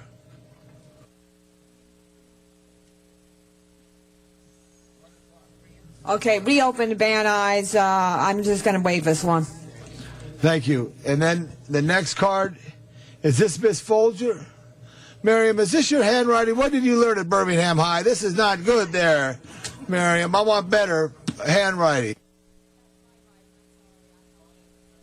Thank you. All right, Donna. Yeah, I'm having trouble with my neuropathy because I can't get downtown. I have to stay here to do my video conferencing here, and I didn't get to put in about my tree needs to be done too on my street. So I need to have that done like everybody else here in the city. Mr. President, she's not talking about the purchasing card program. You how much is this going to cost the city? It doesn't list how much this is going to cost us. when you can have video conferencing here in Van Nuys. I think you people are ripping off the taxpayer and the ratepayers. The ratepayer advocate works for you, doesn't work for us. That's a big rip-off, people. You got ripped off at the ballot box. Do not vote for anything for these people. Any tax increases, not for the governor, not for them, for nothing. Because all you're getting is ripped off at DWP. That's exactly what they're doing. They're a bunch of crooks, okay? And they shut off my mic so I can't tell them nicely, because I never cussed here in my whole life that I've been coming here. I never cussed at you people. How dare you shut off my mic? I have a right to speak. I have a First Amendment right, and you people have taken that away from me because I have a disability like Rosendahl. Please. How dare you do that? Ms. Folger, please Councilman speak to the Rosendahl water and I power are in issue. the same boat, and you'd shut off my right to speak. You people that get the All Department right. Ms. Folger, thank you very much. Thank you very much. Mr. Zine. Mr. Zine. We have water and power here. Is the Department of Water Power here. DWP. Where are they? Okay. This matter deals with an audit that was done with the Department of Water and Power. And unfortunately, there was $3 million missing. And apparently, the credit card program, helped contribute to that situation where a couple employees, one has been arrested, the others flee the jurisdiction. We need to tighten up the reins on the P-card program, which is the credit card program within the Department of Water and Power. And what occurred in 2010, 900 cards among the 9,000 employees. And then in 2010, $18 million worth of P-card purchases. So the question is, how do we tighten up the credit cards within the Department of Water and Power? And also, when it comes to the fraud with the card by city employees, in this particular case too, what kind of sanctions are we putting into place to remove those issues, as well as the recommendations by the controller, which the audit revealed a number of requests, suggestions to tighten that. If you can respond to that, please. Yes, good morning, Councilman Zine. Thank you. My name is Gwendolyn Williams, and I'm the Director of the Supply Chain Services Department. I've been with the department since July of 2012. So I'm somewhat familiar with what happened with those two employees. But you're new. I am new. Okay. I am new. So that's good. It didn't happen on your watch. It did not happen on my watch. Since I've been there, I think the second week, I was made aware of the outstanding recommendations related to the November 2011 audit. There were 33 recommendations. I immediately put 3 staff on working on responses to the audit. We have addressed all 33 of the items. We're addressing all 33 of the items. When I last met before you, I mentioned that there was a manual that we were developing for supervisors and managers. That manual has been completed. We've conducted training, and we've uploaded the document to our website. So in 2010, the $18 million expenditure, 2009, $24 million credit card expenditures. So is this going to address to make sure that we have safeguards so we don't have a repeat of some of the... Yes, we're ensuring we're doing training with all of our employees. We're doing recertification training with all of the card holders so that every year they have to come in and take a little test so that we ensure that they still know what the rules and regulations are. And we are also purchasing data analytics software that will help us catch discrepancies earlier. So you've tightened the ship. You're going to be monitoring the ship to make sure that we don't have a repeat of this situation. So with that, Mr.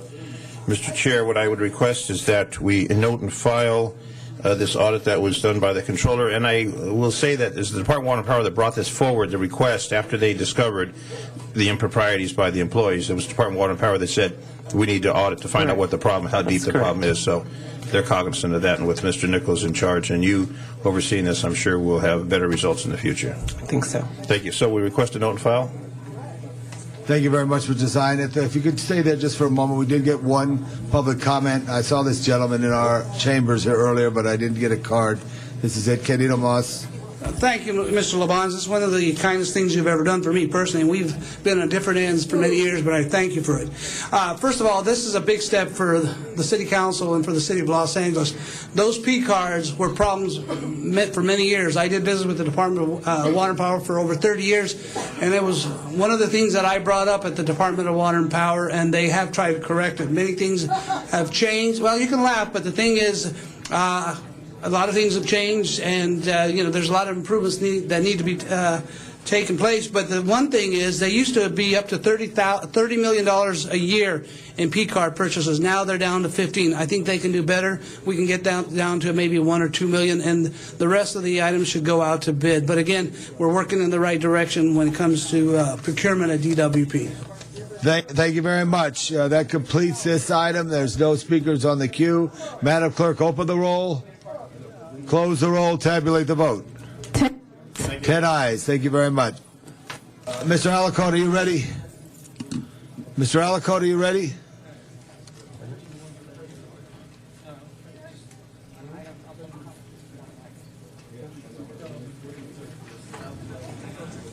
Council members, you probably didn't, I don't know whether you saw the horses outside, and I want to thank Joe Buscaino for jumping on the horse, and he and I took pictures. Well, the reason we are mentioning that is because today is the Day of the Horse in Los Angeles.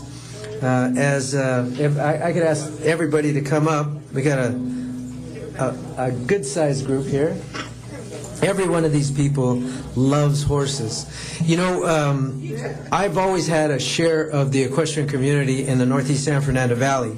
But since taking parts of Sunland, Tujunga, and Shadow Hills that Mr. Krikorian had, I'm immersed in equestrian issues, and now we have a consistent boundary for an area that encompasses a huge chunk of horses between Sylmar and Sunland, Tujunga, and Shadow Hills, and Lakeview Terrace, of course. So, when I grew up in Sun Valley, there were a lot of horses in my neighborhood.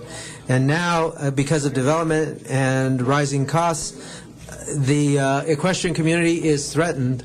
And in Sun Valley, you don't see very many horses, except in the Shadow Hills area.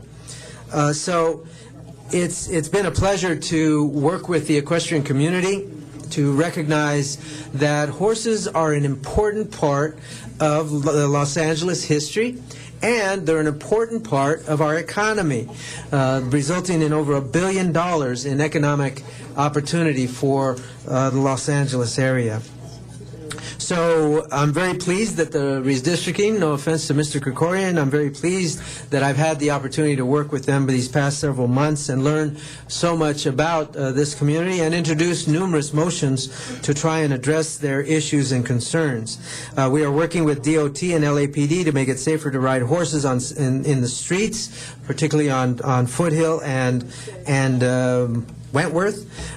We're also we're trying to streamline the licensing process. In fact, we already did. The council voted to try an effort to encourage people to register their horses, a key contributor to why we lose horse properties, and eliminating the red tape for the installation of simple horse barns. That is, people don't realize, but it's very difficult to install a horse barn. And I've heard stories about it taking years to get approvals just to put up a barn. We also provided $100,000 to maintain horse trails, and Melanie Cotto, who's right over here, matched that with $50,000 because our horse trails need tremendous improvement. So we have a very vibrant, active, loud horse community. And for those of you in the movie industry, how many times have we filmed at Vasquez Rocks? A lot of people don't realize that's Tiburcio Vasquez, who historically is recognized as the bandito who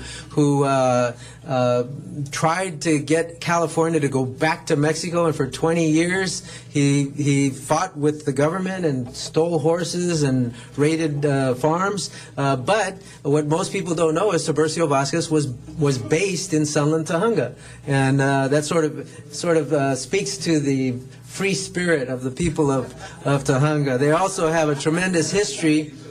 Yeah, Mr. Krikorian knows that free spirit. And it also comes from the fact that the first gold was discovered in that area, and the prospectors have that same cultural attribute. So we are very blessed to have so many horses. Dion, I know, is a passionate horse lover, our city attorney. So on this Day of the Horse, I am very proud to present certificates to honor the legacy of equestrians, particularly who have passed away, people who have contributed to our communities in tremendous ways. I didn't know all of these people, but I did know some of them, and I can tell you that they do so much for our community. Before we go through the list of 5 people that are being honored on this Day of the Horse, I do want to present this resolution to the Equestrian Advisory Committee. Dale Gibson is the president of the committee, but speaking for the committee is Lynn Brown to accept the resolution and speak. Please.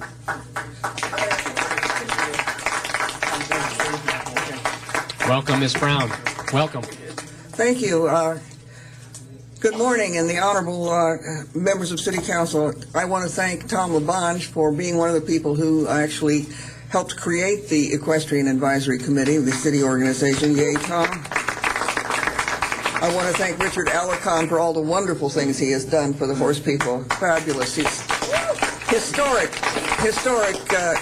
motions that he's put forward that's never happened. I also wanted to say, Bill Rosendahl, it's really wonderful to see you back here again and and in health.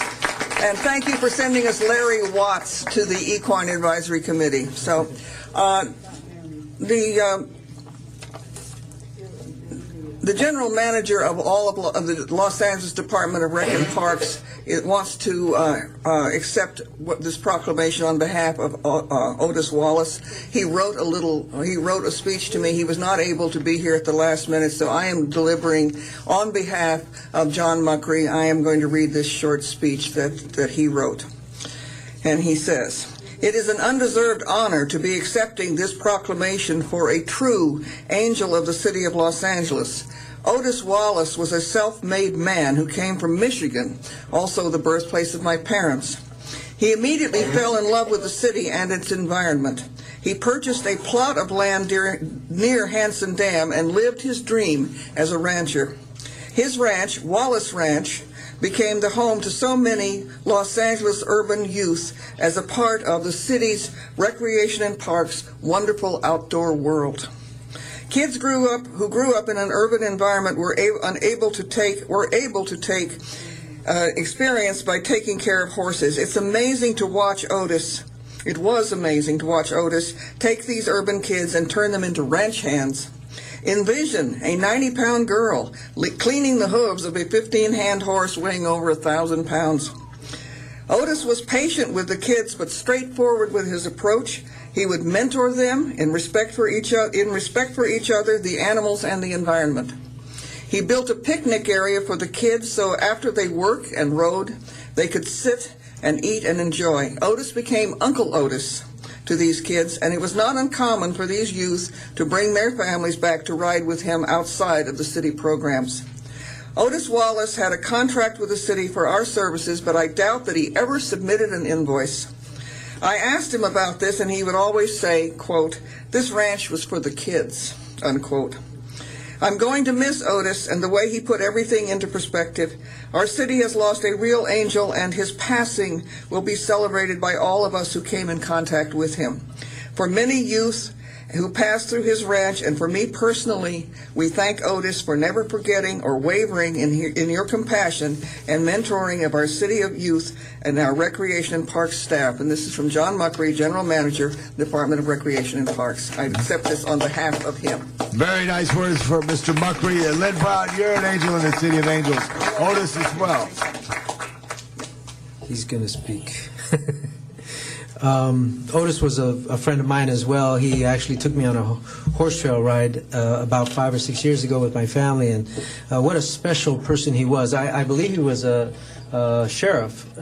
He retired out of the sheriff's department. Am I correct? I believe so. Yeah, and then he dedicated his life to this ranch and did tremendous things. That ranch is still vibrant today with new ownership. We also want to recognize Bert Bonet from Equestrian Trails Incorporated. Accepting his certificate is Barry Bonet, the widow of Bert. He was a cowboy who attributed his 102 years to good whiskey, pretty women, and fast horses. There's that free spirit again. Bert Bonet remained in the saddle until his final days. He was a mule driver, racehorse wrangler, and a ranch hand for Hollywood director Cecil B. DeMille. He was also an expert horse trainer who worked and rode trails from the Angeles Forest to Santa Barbara. So with that, I'd like to present this to Barry. If I do the right one. Oh, these are all the same.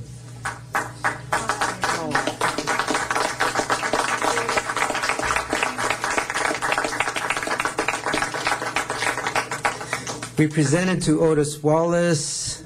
This is actually for Otis. Oh, okay. You got the committee, the equestrian committee one. Yeah, don't give Muckery the big one. We also want to recognize Randy Horton, who is from the New Heaven on Earth Ranch. Accepting the certificate is Mike Carpenter and Lee Diebold. Randy Horton was brought to Johnny Carpenter's Heaven on Earth Ranch in Lakeview Terrace with severe disabilities. Johnny taught him how to ride a horse, and Randy was eventually elected vice president of the New Heaven on Earth Ranch. In his memory, the Randy Horton riding program was named in his honor. I can tell you that Johnny was also a friend of mine, and Mayor Bradley, when I was assigned the Valley Area Deputy, the mayor pulled me aside one day and said, "Whatever you do out there, take care of Johnny Carpenter." He was a very special cowboy who did some movies, but most importantly, he provided a place where kids with disabilities could learn how to ride horses and gain self-confidence. So on behalf of Johnny and the City of Los Angeles, I want to present this certificate to Mike Carpenter on behalf for Randy Horton.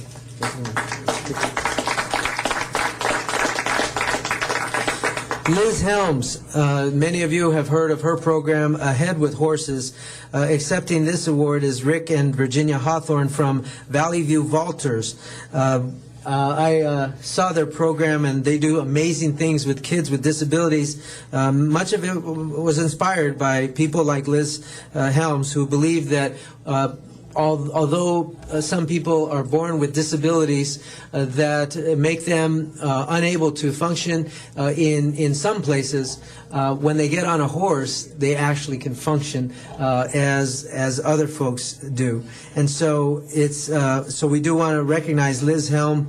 She was a forerunner in her field who understood the deep connection between children and horses, that one could elevate the other to profound levels. Liz founded Ahead with Horses in 1968 in Sun Valley, and for 34 years worked tirelessly to support developmental therapy, education, and recreation to handicapped and disadvantaged children. For Rick and Virginia, are they here?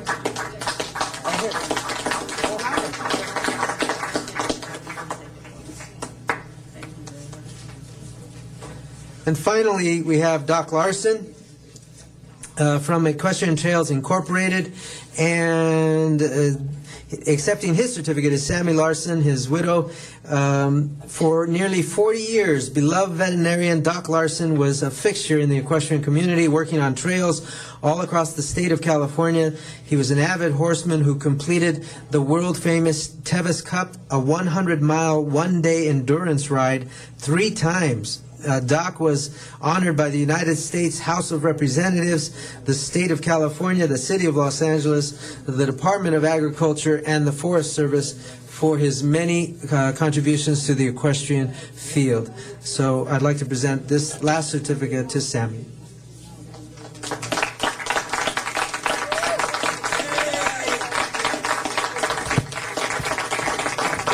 thing I found about the equestrian the community is they are very giving.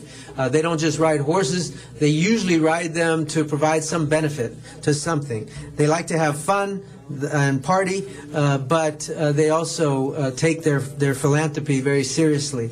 And so I would like to invite all of you out to two outstanding events this weekend. First of all, on Saturday, and this is where I'm going to ask Dale to make some comments. On Saturday, October 6th, we're going to have the Ride for a Cure all-day rodeo at the Gibson Ranch. That's Dale's ranch. Step up there, Dale, right now. And by the way, if you Dale hates when I say this, but I think it's hilarious. When you see the Pace Picante Sauce commercial, he's the guy. Maybe he can repeat the line on here, but you'll recognize him when you see it next time. A stuntman and also an actor, Dale Gibson, has a tremendous ranch, but more importantly, he's the president of our Equestrian Advisory Committee and has done that for many years. We also have an event on Sunday, October 7th. The Woodland Hill Kiwanis host their annual Southern California Horse Show for Developmentally Challenged. And Dennis Zine, I think, is going to be one of the vanguards of that event, so we want to thank you as well. Tomorrow's event, the all-day rodeo at Gibson Ranch, brings together equestrians for a fun event that will help raise money for charitable causes in Los Angeles. So Dale, who serves as our president on the Equestrian Advisory Committee, is here to tell us more about this event. That there's the guy who gets his salsa from New York City. Thank you very much for today. As somebody that's grown up on a horse, this means a lot for me to be able to come out here from Kentucky and keep living on a ranch inside the city limits. It's an amazing thing.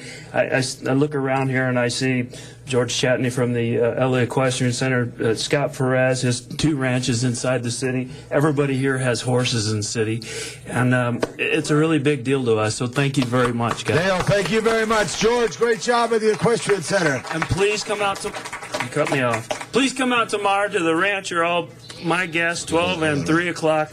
Performances is going to be really fun to watch. Thank you very much. And Mr. Alicorn, thank you for your leadership on this. Also working with our planning department, transportation department, recreation department, on all things to help the horses. I only have one other thing to say. Hope you... All right. Congratulations. Thank you very much. Thank you. Thank you.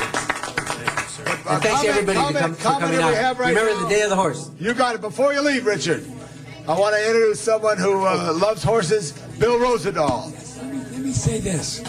First of all, I'm very happy that we have a guy, Larry Watt, who's on the group. Secondly, Will Rogers, the symbol of all of us, is in our district. And he said he never met a person he didn't like, but he was a social commentator. And on a personal note, I have a niece named Teresa Lamoth, who is as madly in love with horses as everybody there. And she's been taking care of horses and living with horses all of her life. So thinking of my niece and thinking of Will Rogers and the 11th District, God bless you and wonderful horse day today. Ah. All right, Billy, good job. Now, Mr. Garcetti, top that, Mr. Garcetti. Whatsoever, but want to thank Mr. Alicorn for doing this, for all of our horse folks that are here today as well. Gene Gilbert's a great representative on the advisory committee. Atwater Village, I saddled up about 2 weeks ago, and we went on a nice ride. We crossed from CD13 over into CD4 and went all the way to the top of Griffith Park, and you could have been there 300 years ago. It would have been no different feel going up there. We didn't run too much because we're not supposed to, but we did get up there pretty quickly. And when you get up to the top of the peak there, and then you see a modern city laying out, it's just right about sunset. You can see some of the lights begin to sparkle on and the sunset happening. There's no urban center in America where you can do that and be so close to horses, so much in the center of our city, 5 minutes from downtown. You can get on a horse and throughout the whole rim of the valley and everywhere else on the west side. So congratulations. It's a great day for human beings and for horses in a city that was settled by both. Thank you and God bless you all for what you do. Thank you very much. Mr. Krikorian. Mr. Krikorian. You guys just remember, there's something about the outside of a horse that's good for the inside of a man. Thank you. Thank you very much, Mr. President. I just have to take a minute because I see so many friends here to again acknowledge the Day of the Horse. And Mr. Alicorn, thank you very much for organizing this again and for the great work that you've been doing on behalf of the equestrian community. You know, obviously, horses are an essential part of the heritage of Southern California. Long before there was one of the world's great cities here, there were people on horseback. And it's a fundamental part of who we are here. It's a part of the fiber of our heritage. But as importantly, the equestrian community here is a vital part of today's economy in Southern California, too. This is a multi-million-dollar industry with, when you look at it, not only the actual horse community itself, but all that it contributes to our continuing success in the film and television industry here, and in so many other ways. The equestrian community impacts people's jobs today. Several people mentioned Johnny Carpenter and also some of the therapeutic programs that we have even still today. And Dale, you're absolutely right with what you just said. The life-changing impact that we see in so many of these programs for people who have disabilities, people who have other challenges in life, when they get on a horse in an appropriate therapeutic kind of program like so many have, it's absolutely overwhelming to see how many lives are transformed. And then finally, this is a lifestyle, this is a community that's a fragile one.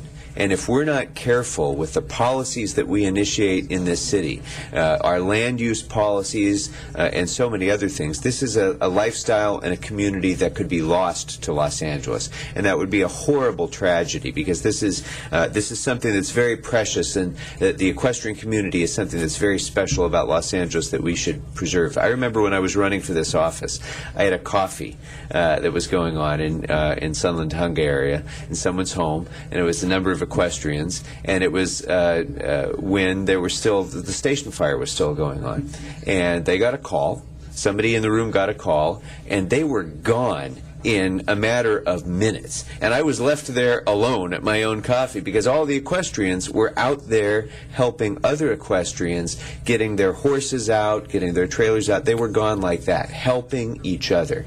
And, you know, I think that's a very precious thing, and it's something that we should work very hard in this council to make sure that we always preserve. Thank you. Very nice, Mr. Kikoyan. Mr. Huizar. Thank you very much, Mr. President. And the rural part of Mexico where I'm from, we grew up with horses, and it's a beautiful thing to see the people's relationship with their own horse. I saw it through my dad. I saw it through my brother, who still has horses down in Riverside. And I just think it's a beautiful thing. As Mr. Krikorian said, it's a lifestyle that we need to protect through our own policies, because we may be making some choices that does not allow for more equestrian use throughout the city. And I just wanted to mention that a few weeks ago, 3 weeks ago, we put a statue up in the Placita Alvera, where the city was founded, to El Charro de Mexico, that is the cowboy of Mexico, a man by the name of Antonio Aguilar.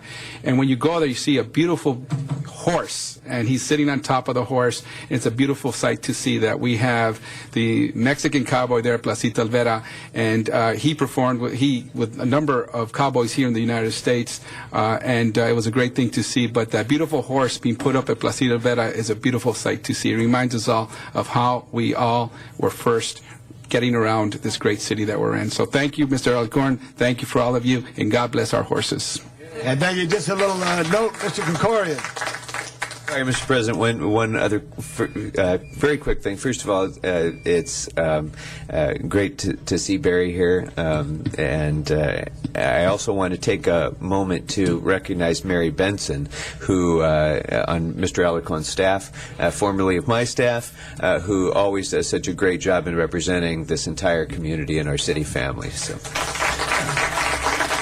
And also, so we mentioned horses, let's give a shout out to the LAPD Mounted Unit for the great job they do, and all the work that they do, because they're when you talked about protected zone, when Mr. Bob Amundsen stepped up and made that contribution, it solidified the zoning in North Atwater, so they kept the horses there.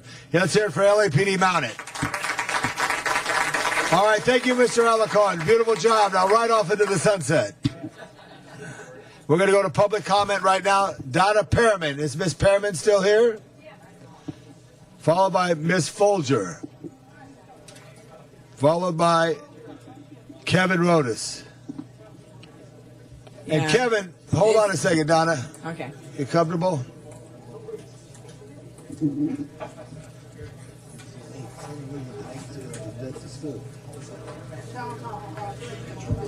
All right, you're clear now. Here we go.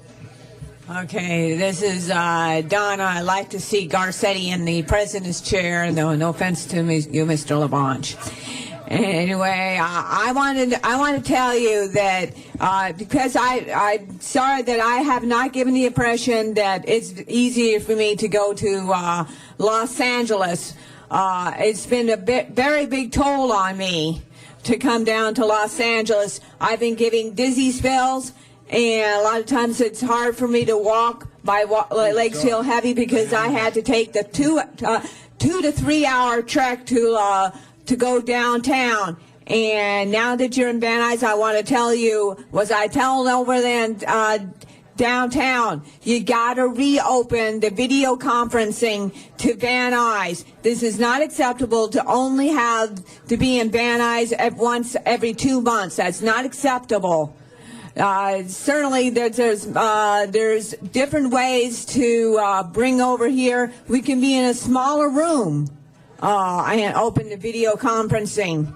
We could be in the smallest room possible and open up because this is not acceptable for people in the valley. I've seen a lot of people who had said they would come down to Van Nuys if Van Nuys was reopened again.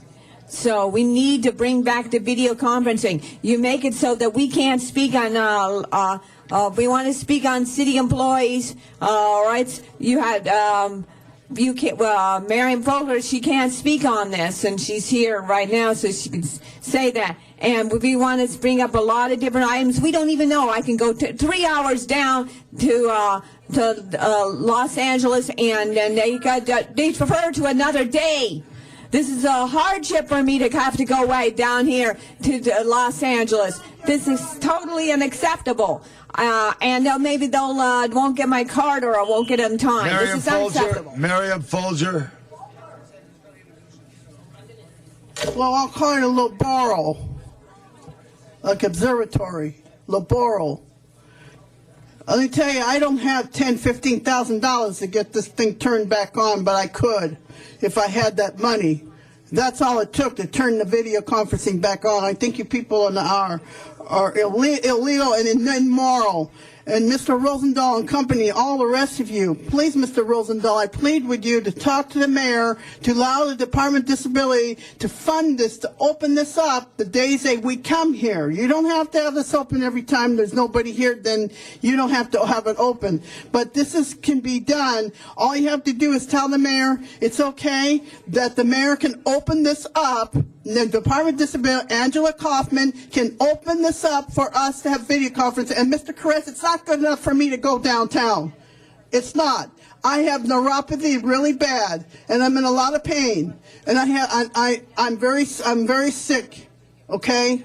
And Mr. Rosendahl, I feel for you a lot. And if you have any feelings for Mr. Rosendahl, and if you do, you would open this up for us in his behalf, in his name. I think this is chutzpah, that what you're doing is denying us the right to speak on these matters. So, I mean, I could be giving you compliments. Sometimes, this is democracy. This is the part of being in public service. You're supposed to hear people how they feel about things. If you're going to shut down video conferencing, how can you deny us to speak? This is our First Amendment right, okay? This is not constitutional what you did. To make us have to endure 2-3 hours of riding downtown, or even an hour regardless. We only live 15 minutes from here. And we have other people who come here on the 5 minutes, 10 minutes. It's illegal what you're doing, and the unions have to negotiate on their... Thank you very much. Now we have a very special guest. They've been observing our meeting the whole time this morning. St. Elizabeth's Church School, Kevin Rodas. Kevin? Thank you, Mr. LaBonge.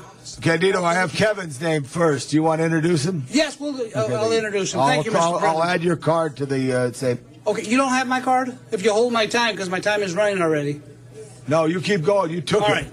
Good morning, Mr. President, council members. Again, welcome to the San Fernando Valley. I'm a proud resident of the 12th District and honored to be represented by Mitch Englinger. He's one of the kindest gentlemen you'll ever know, and that he does a lot for minority students and kids, and very proud of him.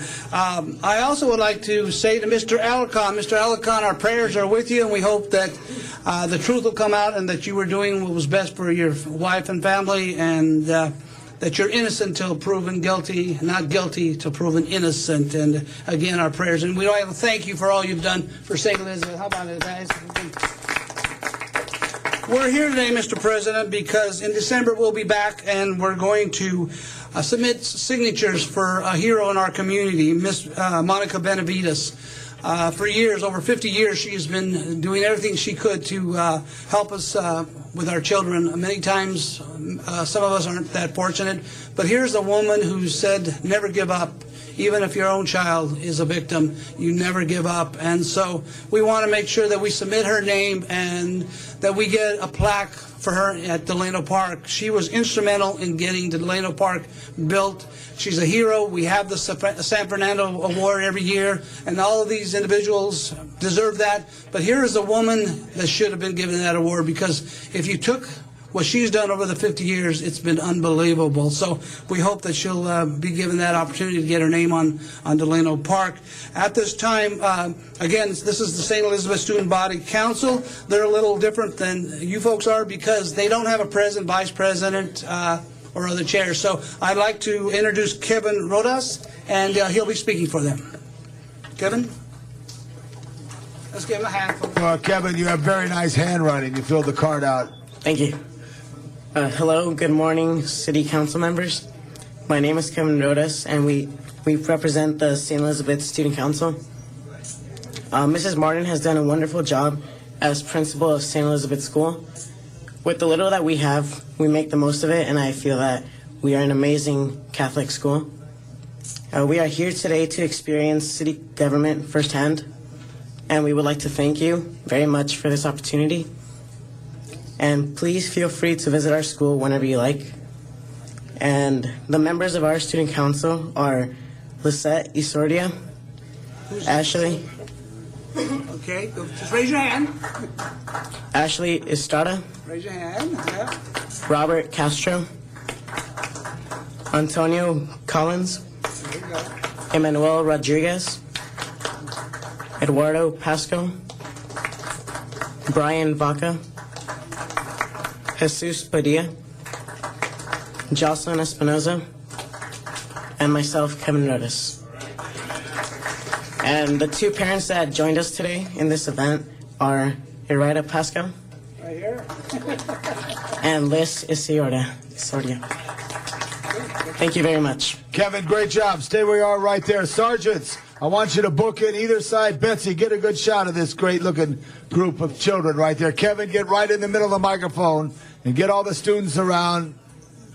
Get a good. Thank you, Mr. President. Kevin, Very kind of you. Very good. Get the children up in front so they get to see the parents. Also, Mr. President, Mr.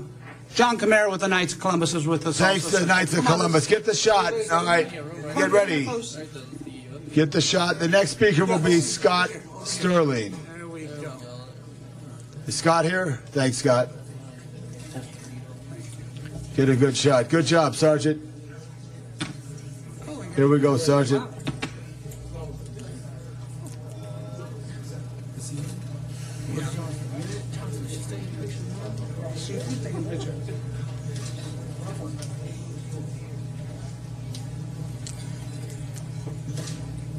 Give Betsy Addis, our staff photographer, a great hand. Thank you, Betsy. Good job. Thank you, St. Elizabeth. Scott Sterling. Thank you.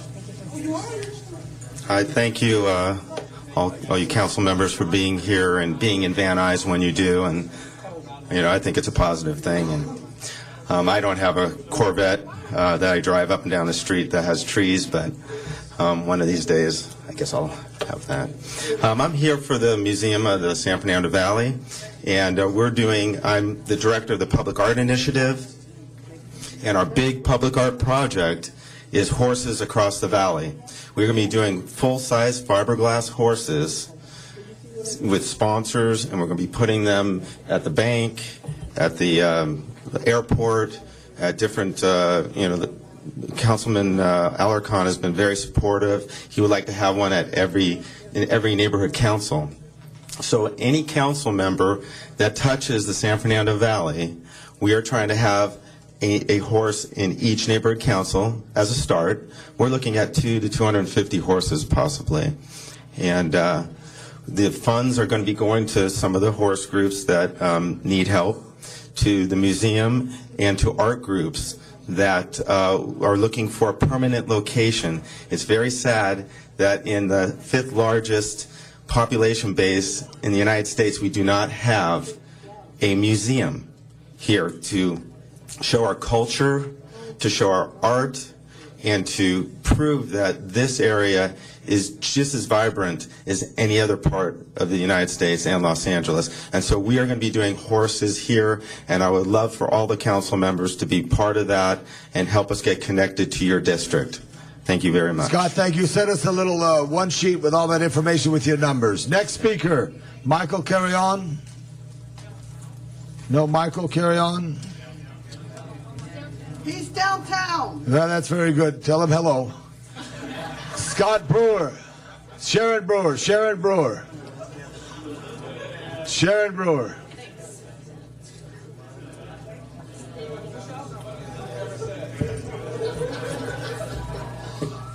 My time's running and you guys are laughing.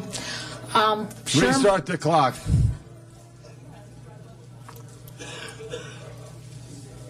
Anyway, Sharon Brewer, public comment. I want to welcome you to my city hall because I consider Van Nuys my city hall. I did visit your city hall on September 11th and was watching what was going on.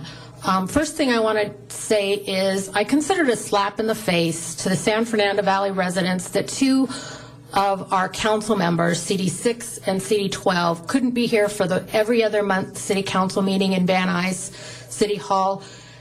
Yet council members from CD8, 13, 14, 15, and especially CD11, and it's good to see him, were able to make it.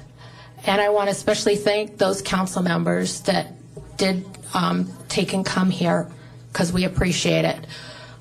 The other thing I want to talk about is I received an email, a forwarded email about shooting going on in the Sepulveda Basin Wildlife Area, possibly killing of birds by some people. Actually, somebody managed to go and take pictures of these individuals, and it looked like it was a handgun. So obviously the basin is in CD6, but he's not here, so maybe my councilman, CD3, could take and possibly look into getting some help going and having people in the basin. Because if somebody's shooting and they think it's an air gun, somebody could be using more than an air gun, and it's very deserted and we need more coverage. Usually we had OPS.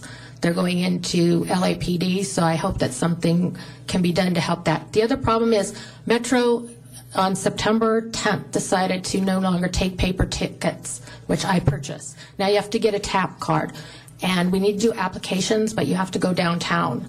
If there's a way of getting something. Yeah, we're working on that, Sharon. And Mr. Zine's deputy over here, I want you to go speak to her about the challenges. Thank you so much, Sharon. Next card, Rick Nightingale.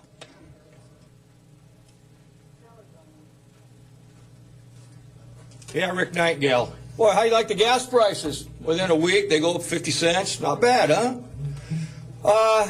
You know, wouldn't it be a real good idea for the government that any property that belongs to the United States, that's 12 miles out, the oil stays in the United States. If the oil companies want to bid on the oil, it stays in the United States. And if they turn around and ship it out, the penalties are outrageous. If you don't like the rules, don't bid on the oil. What would that bring the oil down to? About $1.50 a gallon, maybe less? If they want to make all the money and send it to China, fine. That's what private land is for. You do what you want. But why don't the government do that? Oh, no, Obama, he don't want to do anything with the government land. He don't have much to say about the public land because they're donating money to him. I'll tell you, I mean, everybody was waiting for that little skirmish the other night. And I hope you learned the lesson. That, you know, I mean, the president can get on the news anytime, and on both sides, they keep saying they lie, just like a lot of you people on the council. You know, whatever it takes to get elected. We hear all kinds of things, but then when you get in office, everything changes. But I'll tell you, you people better get off your duffs at home and go and vote. Because that's what it's going to take. And if you're happy for the way it is now, more power to you. I'm just glad I'm old enough that I'm fine, man. I got a good retirement and so forth, and it don't have anything to do with government. So it's not bothering me that much, except when I go to the market and I buy gas, and I buy a lot of that. So, I mean, that's just the way it is. But I'll tell you, if everybody was waiting for Mitt Romney to make his speech, he did.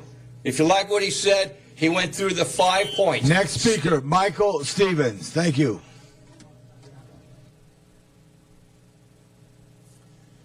Hello and thank you. I'm with the Museum of the San Fernando Valley as well. We didn't go in order with Scott. It's a pleasure to be here on the Day of the Horse being recognized. And as Scott mentioned, we're very pleased to be part and initiating Horses Across the Valley. So we have relationships with many of the city council offices. We look forward to speaking and nurturing relationships with many other ones. And this is going to be a project that's going to really tie in all the corporate community, the neighborhood councils, as Scott mentioned, as well as all of the art groups. So look forward to some more information.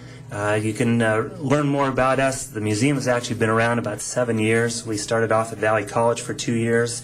We recently had some temporary space at the Westfield Fashion Square in Sherman Oaks, and we're actively pursuing a permanent home. Our website address is themuseumsfv.org. Thank you. Thank you. I'm going to send Camilla Blanche, the Deputy of Arts and Culture, to speak with you. And also, do you know Campo de Coinga, the people there? It's another resource which is very good. All right, Jasmine, I want to say your last name correctly on Canoga Park. Jasmine McFarland, do I have that? So, no Jasmine. Mr. City Attorney, will you check this for me, please? Thank you. Next speaker is George. George, come on up here. Thank you. Thank you. My name is George Krikorazarian from Mac Foundation. I'm sorry, my English is very poor, but still I talk 'em.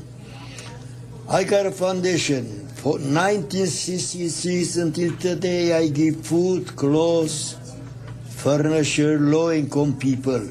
I hire already 150 different new job. I support Compton City 3 church. Almost 150,000 I pay. I can show any time return receipt checks. Pastor sign. I am with City Hall, Los Angeles, 46 years. I work very hard for Los Angeles. I got a LA Best order. I pay after school program. 300 kids. I pay every time. I gonna pay. Now I am 90 years old. I am self. I know work for money. I got a 2 big project, very big project. Out the money from city. I know a small city money. I give city money. Little bit, give me a chance. I wanna talk with mayor, with couple councilmen. Yesterday I be City Hall. I talk. That's all right. Today I come from Los Angeles. Tuesday I wanna do next week. I wanna talk with mayor and the old councilman. Thank you very much for your comment. Appreciate that. This completes the public comment section. If anyone would like to help the gentleman, please step to the ropes. Members, the meeting agenda has been completed. We rise for adjourning motions after I call on the city attorney and after I call on Mr. Rosendahl. First, the city attorney. Thank you, Mr. President. Item number 7, which was continued to Wednesday, I would suggest that the council instruct the city clerk to include on that agenda item the Charter Section 1168 language regarding the 30-day language and the 10-vote language, and also the fiscal impact statement contained in the September 24th CAO report. So ordered. Any problem with that, Mr. City Attorney? Complete. Good. Mr. Rosendahl. Yes, Mr. President. Come enjoy the best-kept secret of Halloween, the Westchester Rec Center Halloween Haunted House. It takes place tonight at 6 p.m. at the Westchester Rec Center, 7000 West Manchester Avenue. It's $5, and you'll have an amazing experience in the haunted house. Thank you, Mr. President. Thank you. And let's go to the 14th District. Very much, Mr. President, and I'd like to invite everybody to the 14th Annual Eagle Rock Music Festival, the largest outdoor free music festival in the city of Los Angeles. We closed on Colorado Boulevard between Eagle Rock and Town. It is from 7:30 to 11, and last year we had over 60,000 people come attend a free music event. I invite everyone to come out this Saturday between 4 to 11, Colorado Boulevard and Eagle Rock, the annual Eagle Rock Music Festival, and I'm sure others will be announcing Ciclavia this Sunday. Mr. LeBlanc, you Yes, go out that's there? for sure. I'm going to be there. I'll see you on the 4th This Street Sunday Bridge. from 10 to 11, and there's a new route that goes down Figueroa from downtown to the Exposition area, up 7th Street as well to MacArthur Park, down Spring Street to Chinatown. The east side, it's going to go down to, for the first time ever, Mariachi Plaza in Ball Heights in East L.A. Lots to do. Bring out your family. It's a great family event, and I will see you out there, Mr. From LeBlanc. 10 a.m. to 3 p.m. Very good. Any other announcements? Now I'm going to ask our city clerk. Do we have anything to do? Council has motions for posting and referral. So ordered. That clears the desk. That clears the desk. Adjourning motions, Mr. Parks. Thank you very much. I'd like to request that we adjourn in memory of Patrick Sears Crothers, who was born November 1992, passed away September 25th, 2012. Although Patrick was raised by single parents, his mother Gail Sears, he's also had a male influence of his godfather Louis Blackman and his uncle Glenn Sears. At 18 months, Patrick was diagnosed with a disability that challenged his mental development, thus causing him to struggle with learning, speech, and motor skills. Patrick accepted these challenges and overcame them one by one with the help of teachers, therapists, and family and friends. Patrick attended Western Avenue Elementary School, then John Muir, and then where he learned to gain control of his mental and developmental skills. During the time, he knew he would overcome anything he put his mind to. Patrick also was a member of his church and also a member of the choir and sung gospel music at the early age of 5. He also practiced each Sunday. After hearing the sermon, he'd go home and mimic the sermon at home and memorize it from his efforts in the church. Much of Patrick's social life was spent at Harvard Park. There he began to play soccer, baseball, and joined the basketball team. His educational journey went through Manual Arts High School, where he completed the state-required alternative curriculum. He graduated in 2011. Following high school, he attended the Community College Center for Advanced Transitional Skill Program at Los Angeles Trade Tech, and he was basically overwhelmed with the joy of becoming a college student. Patrick's survived by his mother, Gail, 4 sisters, and 1 brother. Funeral services will be tomorrow, October the 6th, 11 a.m. at Crusade Christian Faith Center, located 801 South La Brea, and the interment at Inglewood Cemetery will follow. Thank you very much. Members, Mr. Krikorian. No other adjourning motions, Mr. President. Just a point of order. I was wondering if this would be an appropriate time to recognize that tomorrow is a very important day in the history of our city, the anniversary of the beginning of the journey of the cheerleader of the city of Los Angeles, one of the great advocates for our city of Los Angeles, the great council member from the 4th District, Council Member Tom LaBonge. And I was at 59, Joe. But I love you, Paul, but you did it right after adjourning motion, so I just God, but every day's a blessing. Every day is a blessing. We see our brother Bill Rosendahl. I thank my parents. I thank my brothers. I thank the late, great John Ferraro, Tom Bradley, all the people who brought me to this point, and I especially thank my wife, Bridget, who puts up with the people that, not the people, the horses that you honor today from me too much of the time. So that's a little, I don't know. You know what I mean there. Okay. Well, happy birthday, Tom. Thank There's you. also some more mola down the hall here. If anybody wants to go get some free mola your Thank lunch. you. This meeting's over. Thank you. Yeah, we're in trouble. I thank you very much.